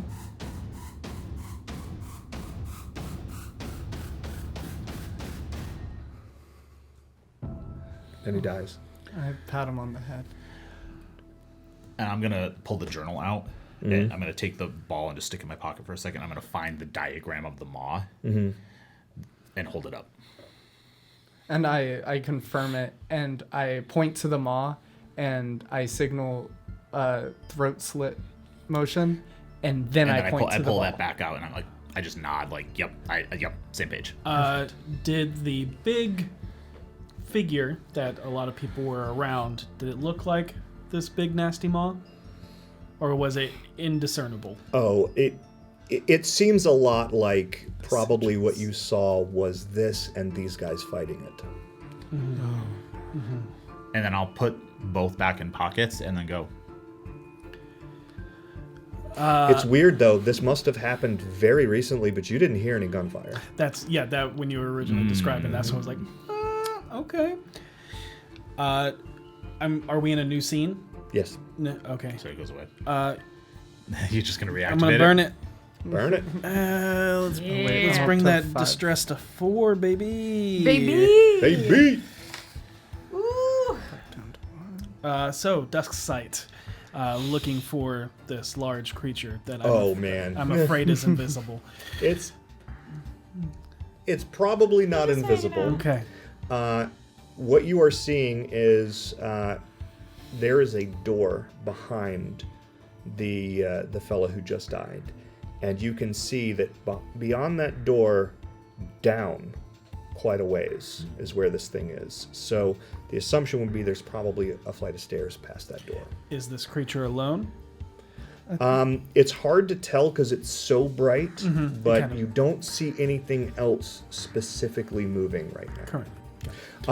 But I would like you to. I would like you to roll. We're gonna call this a intuition and wit, and you can upgrade if you have investigation. I have an action after this. Okay. Let's get these 4 bad boys right here. I have something I'm prepping in my mind. You got this. We're close to the end. I'm ready to go down, baby. Death or success. 1 hit, Okay. no failures. This guy's arm is sort of still laying over there. And even though everything glows with this dread power, that armor absolutely glows. But that hand is also holding something that is glowing. Okay, I will, and I'm videotaping everything Blair Witch style as I'm Okay. doing this, and I will open and see what's in that hand. There's a small cylinder, actually maybe about this sized, completely black with more of those glowing blue sigils. And then there's a little symbol of the earth, and the light gets dimmer and dimmer as it goes in sort of a concentric pattern, and it's a very specific, bizarre-looking sigil. You had an idea? I was just going to wander over to the armor that these people are wearing and kind of intentionally, very slowly drag it against the ground very quietly, but just enough to make a very, very quiet noise if these armor pieces make noise at all. Nothing makes any noise. I pull it back a little bit harder. So now the floor is starting to make noise underneath, but the pieces seem to be coated with something that is causing them to sound dampen. Okay. I point to the armor, and then I shake both my hands next to my head, and then I start taking the armor off of one of them. I will point at the Overheating from stress. drawing of the worm I and wish I the could do orb, that. and then I will point. Is the door visible to everybody? Yeah. Okay, yeah, and I'll point down the hole, and then I'll look at this. Does this feel like a grenade? You have no idea what this thing is. Can I see the symbol on it as he's holding it? Yeah, it glows. Okay, I'll give it to you. Snatchy hands. Too many things in my hands. I'll I take would one. give for another arm. I'll up actually another hand. arm. I'm gonna hand. I'm gonna hand you the canister back, and I'm gonna find this the symbol, and I'm gonna just hold it up. Okay. Cool. I just kind of. And then I'm going to put on a suit of armor. Okay. I'm just gonna point down in the hole. So as you're sort of investigating this thing, you'll also notice that on either end, it has concentric circles that get wider and wider. So it's like maybe here, then here, then here, and this is a very sharp point on both sides, right in the center. Is there anything that I can do to figure this out? You can press the button. Do I want to press the? No, not yet. I'm going with. I'm assuming this is some supernatural grenade, so I'm not going to press it yet. Good I assumption. could be completely wrong.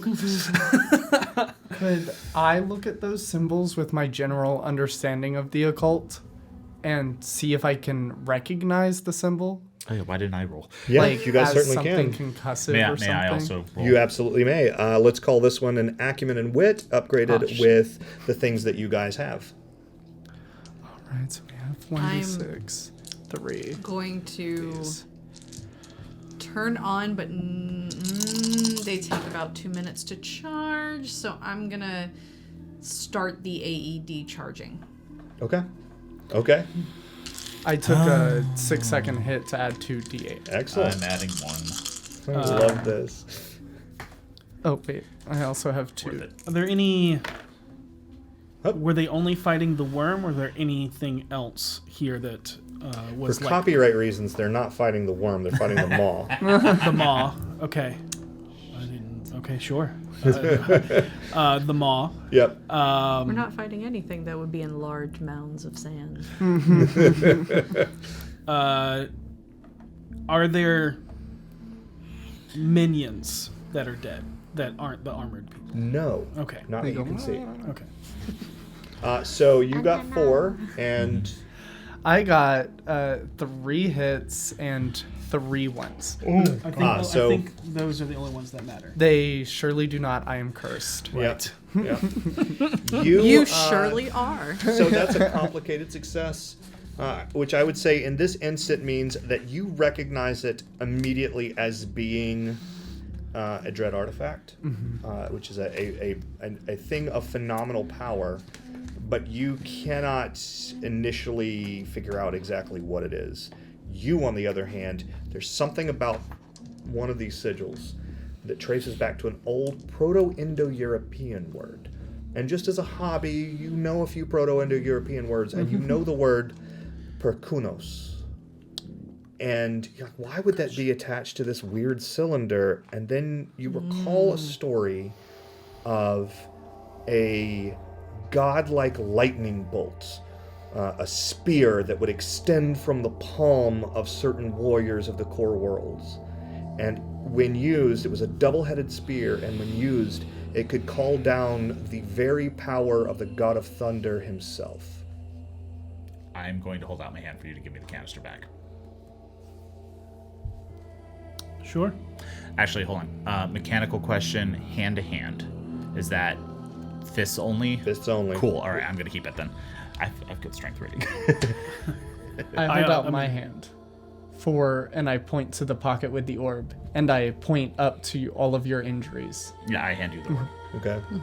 And I will actually give you the orb because you don't have a weapon. Oh, video.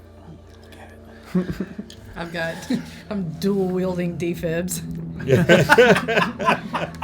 Thunder and lightning. Boom. Marriage. That's love, bitch. Love and thunder. Love it.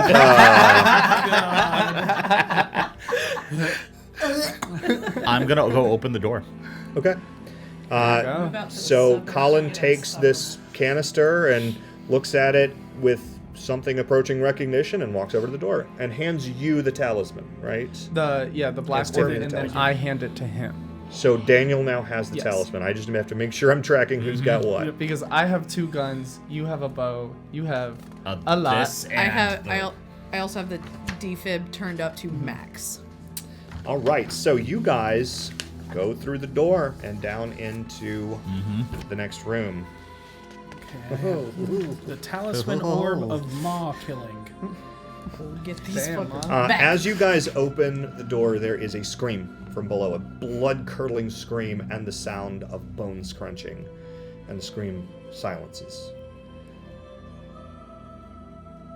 You go down into a standard basement, but as you reach that last step, you can see a large cavern has been crudely carved into the stone foundation. It leads to a tunnel that looks way more ancient than the Sixth Ridge camping facility. The hallway is musty, and an odor of decay and rot hangs in the air. Sorry, that pointed and rot. There is distant torchlight bouncing off of a corner of the hall in the distance. It gives a soft, orange, flickering luminescence to this little corridor that you found yourself trapped in. As you walk around the corner, you see a large ovular chamber filled with torchlight and gore. The stench is overwhelming, but you don't have to take another minute. And hits you like a wave. You all nearly throw up where you stand. I do. You do. In the center of the chamber is a giant, writhing, frothing mouth. It's as if the floor itself has grown this maw, and it has a lashing tongue whipping around from the center of it. Circular rows of jagged teeth drip with slime, small wisps of acrid smoke. The tongue, as if sensing your arrival, begins to lash towards you. Out of the wall or out of the... Out of the floor in the center of the chamber. Okay. So, got it. Oh, icky. So, ooh. I don't know why that makes it worse.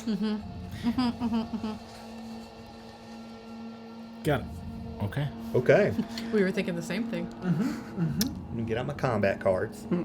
I was the first one down the stairs, I was right behind you. but once we see that, I'm going to let the two with ranged weapons move ahead of me. I think that's a good call.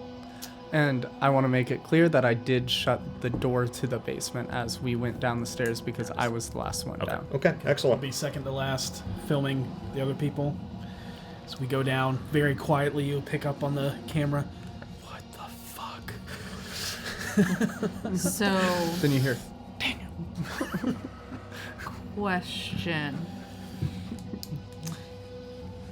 How much can this thing tell that we're here? The tongue seems to be flapping in your direction. That's all you know. is it the kind of flap that's like pie charting it, or is it Oh, like... no, it is beelining towards you. It's very clear this thing knows you're here. Is the Okay. tongue moving toward us? Like It's still in the mouth, but it's whipping in your direction. But So- it can't reach us though. Not Currently. from where you're standing now, no. So I want to do a dumb, but love we're it. close to the end of the game, so let's do it. Absolutely. I'm gonna go in range of the tongue and defib both sides of it. Okay, so let's do this. Because I'm not sure if it's going to hit you first or if you're going to hit it first. So let's go ahead and roll If our... it hits me, I'm just jamming wherever I can. I will willingly Yeah. take the damage. Can I add to this chaos? Sure. Because Yeah, I guess I my am too. idea was to just start opening fire. Because my vision said that... Fire. Yeah, Suppressing fire! my vision was we had to kill it first, Yeah. and I saw her start walking towards it, so I'm like, bang, bang, bang, bang, bang. So I think the best way to resolve it is we're just going to roll initiative. Yep. Yeah. Hell yeah. What is initiative again? Intuition. Intuition and vigilance. Vigilance. Oh, so we roll that number dice. I thought that Yep. was just our number for Oh, no, no, initiative. no, No. Oh, yeah, I see why you would... Yeah, that would look like that, yeah. And investigation counted towards this, correct? Investigation... So not normally. Normally it's either tactics or a weapon skill. Oh, okay. I just remember I got a D8 earlier. Yeah, I was giving you something special. So you can upgrade with either a fighting skill, hand-to-hand marksman, or weaponry, Nope. or if you have tactics. Okay. Can we spend... Remind me, can we spend seconds on this to get D8s? Yep. Okay, hell yeah, I'm gonna go up. I will be doing that as well. So, yeah. I had 0. God damn. I have When you spend seconds for a D8, are they exploding? No. Okay, I didn't think so. All right. Okay. Daniel's 1. Dorothy. Ooh, Dorothy. Ain't in Kansas no more, motherfucker. And my little dog, too. I got 2 1s and nothing else. I spent 6. I take another minute and another distress die, Nice. and I have 2. Okay. Excellent. All right. So, Dorothy, you made the decision to make a move, so you actually do end up getting up there, and let's have you make a roll with... you're trying to catch it just to touch it, so coordination and toughness, Okay. which you may upgrade with hand-to-hand? I don't have that, Yeah. surely. Can I... We're at the end. Can I spend anything to make any of these an 8? You can spend 3 seconds to give yourself 2 D8. Doing it. Is it 2 in addition or 2 replace? 2 in addition. Oh! I've been nerfing myself this whole time. LA. Look, I gotta deal with maracas over here. Oh, wow. I rolled super poorly. You got It's a always chance. good. Ooh, woo, woo. So, what can I do about these ones on the D4s? Nothing now. Nothing now. Anymore. Yeah. Well, I got surely 2 successes and 2 ones on the D4s. So, Complicated. Complicated. but it's not complicated when it's contested. And I also got 0. I rolled every single die, and I don't have distress dice, I'm a monster, but every die I rolled was a 1. Fun. So out of 5, which is statistically impossible, but it happened to me. So go ahead and, well, you don't have to do anything. You're hitting it with this. I'm going to say that the base damage on an AED is 2, but I am going to call it armor penetrating. Yeah, my goal is to cause the tongue to recoil Okay. and essentially get out of the way so that it can clear for people to So I'm going to say it definitely Advance. jerks away from Okay. this source of damage that hits it, and now it is Colin's turn. I was going to hang back and let them attack with range, but I'm also going to move back as soon as I get the effect I want, I'm back. since Sure. Dorothy charged in to do that, I am going to charge in right behind her, and I am going to trigger the cylinder. Excellent. You run out heroically and you press this button, and this long spear emerges from this central canister, and it's wickedly pointed and barbed at either end, and you can feel it coursing through your body, and you guys can all see crackling electricity run the length of the spear. And you can actually attack. I'm going to try to pin the tongue to the ground with the spear. Let's see how you roll, and that is going to be a strength and toughness upgraded with weaponry. I do not have weaponry, but I like my odds. I was just gonna throw it. Isn't it weird that I want to play a long campaign of this? It's not weird at all, No. and you certainly may. We should. You should have us back. You can get yours Oh, with the link yes, that's in that's chat, 15% gorgeous. off until Look the at day after that. Halloween. Look at that, and I don't have to spend any points on ones because I didn't roll any, so I can spend them to roll more d8s. That means you only have 2 days to get 15% off. Purchase now. That's right. It's beautiful. It's got a little handy hand. How many did you get? 4. That is fantastic. Word. You got 2 net. The damage on Perkunos is 3. That's 5. You trigger the weapon's dread quality, Tempestuous. When you do this, a immense thunderclap occurs. If there's anything that cares about sound, it's gonna come now because that is the loudest. You're all, but you, I assume, don't target your party with it, so they are not affected.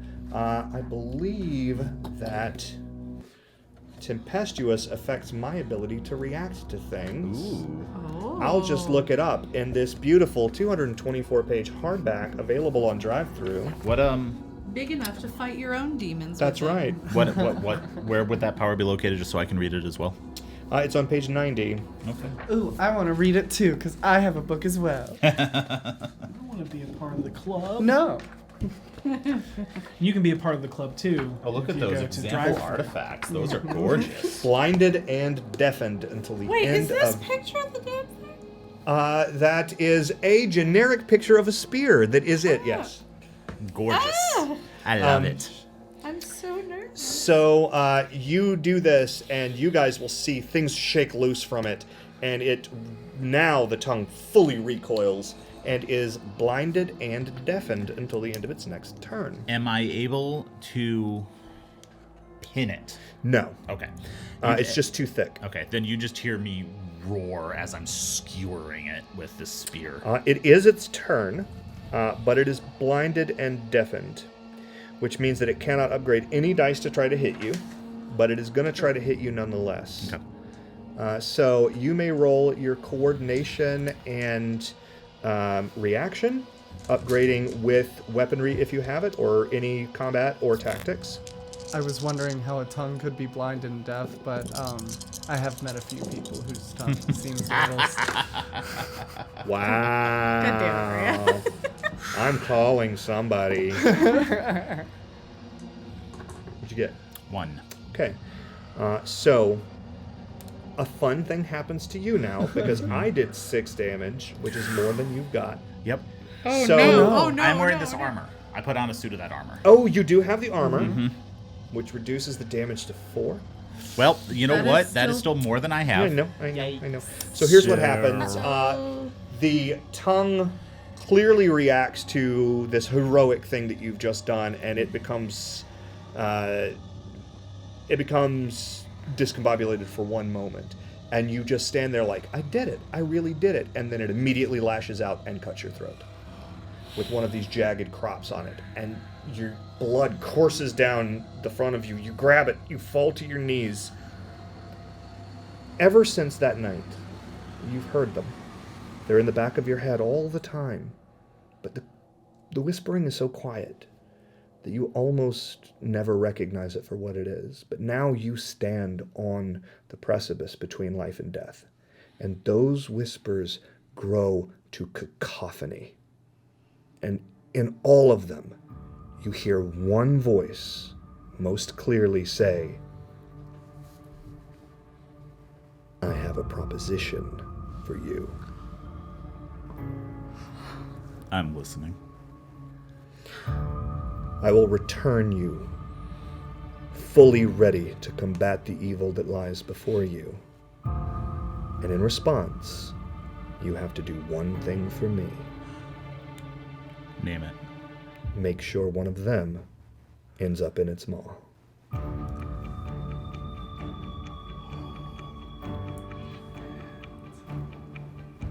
Now, your other options are you can sit out the rest of combat and come back up at the end of combat bearing a wound, having had some part of your body torn off. Or you can choose to heroically die and reset everybody's minute hand to 1. If I choose to heroically die, can I take a final action? You may. I am going to do that. God, how that music just ended right when that happened. That was... We planned for that. What is your heroic action? I am going to grab the tongue and activate my dread manifestation that I have not used yet. Frostbite. Frostbite. Okay. So you see the tongue lash across Colin's throat, and Colin falls to his knees, mortally wounded. But then he stands, and do you want to say anything to your group before this happens? Not before, Okay. if I can narrate a little bit. Oh, absolutely. You narrate. I fall to my knees, and the tongue's kind of like lashing around. And then my hand just grabs it.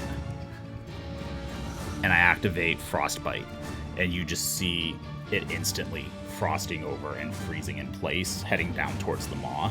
And I'm not sure exactly what Frostbite does for damage. It's a significant amount of damage. Yeah. Make it count. And I collapse. All right. Okay, everybody's minute hand can return to 1. And you may remove all distress dice for this fight because your friend just heroically sacrificed himself. Which is, I want to tell you, the first time in all of my days of running this game I've ever seen anybody do that. So it's always been an option. There you go. We are now going to move down to Colin X. Through the name there. Sorry. Colin. Rip. It is now going to be Daniel's turn. Dun, dun. Make it count. Make it count. Cool. Turn the camera to me, and I go, this is Daniel Furnell. What you're witnessing is real. It's not one of my movies. Abigail's death was my fault.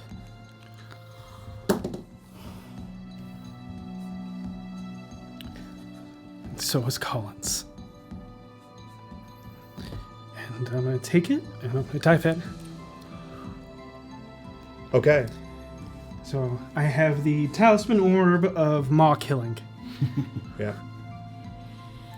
And the vision was to plunge it into its mouth. That's what I'm going to do. So you guys see Colin clear the way with this selfless action, getting the tongue held back and frozen, and you know that you've got seconds, maybe less than seconds, before the tongue frees itself from this and kills all of you. And while the three of you are sort of staring at each other, trying to figure out what to do next, Daniel turns the camera to himself, says that, hands the camera to one of you, and throws himself into the maw. And the maw crunches sickeningly. There's no mercy here. This thing doesn't care what it does to you. But after about the third crunch, there's a groaning sound. And the tongue starts to lash wildly, not at you, not at anything, just wildly. And it's clear that this thing is dying. And do you watch it die or do you leave? There's only two of you left. I'm watching it die. I need to know. Sam. And I will actually hold on to Dorothy's hand as we watch it die together. It dies painfully, clearly in fear. And when it does, the first stage that it goes to is just this foul-smelling, putrid morass. And then that seeps through the cracks in the floor, and you see a summoning circle drawn on the floor. And it's gone. And you turn around and you walk back up the stairs. Before we walk back up, I'm going to take whatever I have that can do this, and I'm going to break the summoning circle. Absolutely. Excellent. Do you take the spear? Yes. Absolutely. But yeah, I'm going to disrupt the circle. Excellent. And it's just done in soot, so you're able to do it. Okay. And you walk up the stairs, and the sun is just cresting the tree line. As you step out of all of this death and back out onto the, at this point, absurdly serene porch of this building, with you knowing what is just behind those doors. And for a moment, you just try to wrestle with what just happened and what you both just witnessed, and your relationship with each other and what you both know. And I'm going to give you a moment to say anything you'd like to say. What do we do? See if anyone else survived. I think we both know the answer to that. I think we should leave. I don't think there's a good way of explaining any of this. I think we should die here too. Theoretically, yeah. To the world. Right about the time you say that, you hear crackling very distinctly the sound of a radio. But the language that is being spoken on it it's not the one that's nearest to you. It's coming towards you, and the language being spoken on it is not one that you're familiar with. And they round the building, around the corner of the building before anybody knows what to do, and you see 4 more of these men dressed in this armor. And they look at you, and they look at the spear, and one of them removes her helmet. And she says, "Is it done?" It's done. I'm sure you have a lot of questions. Yeah. You can come with us, and we can answer them as best we can, or you can go about your way and we never saw you. I'll come with you. There's nothing left for me here. Same. I'm in the same armor already. I think you both are. Mm-hmm. I didn't take any Oh, armor you didn't? pieces. Okay. Just the two But of us. they, you're very clearly wearing it to the best of your ability, and they're very clearly wearing it right. It's like so sideways hockey they can gear. tell. Yeah. She says, she starts to speak in this other language, but then catches herself. My apologies. Sergeant Ruskin, would you please take these two to in processing? Be gentle. And Sergeant Ruskin removes his helmet as well. Very clearly does it so that you can see his face. And he says in a thick, bizarre accent, if you would both come with me, I will take you to the truck. Okay. Okay. I'll offer my hand to Dorothy again and grab And onto you it. two hold hands towards the truck, and the credits roll.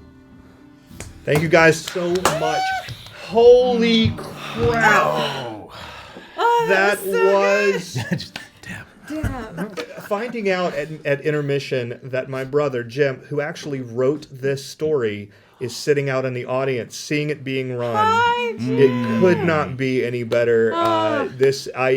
Jim, this story is unbelievable. Thank you so much. fantastic. Thank you. Thank you guys, man. Can we share our yeah, secrets? please. Yes, here, Yeah. swap them back. Swap them back so Yeah. we can read them. So, Colin, what was your secret? I was the suspect of a murder investigation that I managed to get exonerated for. I didn't specify whether or not I was innocent. I was responsible for the death of the supporting actor in our last film. And talk about taking accountability in the last few moments of your life. We love a man that takes And accountability. talk about the sheer coincidence that Yeah. we were the ones that switched, traded. Because yeah. it just tied in perfectly. Oh, Go ahead, Oh. Rangers. I'm on my 5th husband in 5 years. What happened to the other four? Who knows? They have such strange allergies. Oh, God. My secret was I hit a coworker with my car and he died of his injuries. I left him there and no one knows. So that was the other death that happened on the last movie set. Rude. Rude. You came after me? Oh yeah, when she started tearing into you, I was like, girl.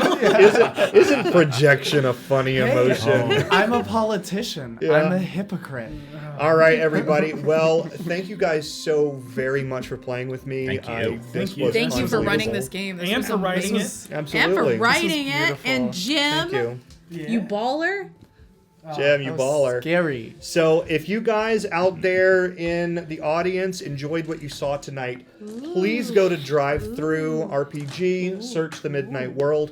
We have premium color hardback, premium color softback, standard color hardback, and standard color softback, and of course just PDF options. They're all on sale until November 1st You for... can find the link to that on the Twitch chat that you're Yep. watching right now. All of our social medias for D4. And yeah, you have 2 days. And actually, if you go through the link that you guys provided, that's easier for me because that lets me see that it came from the stream, and that will make me... Yeah.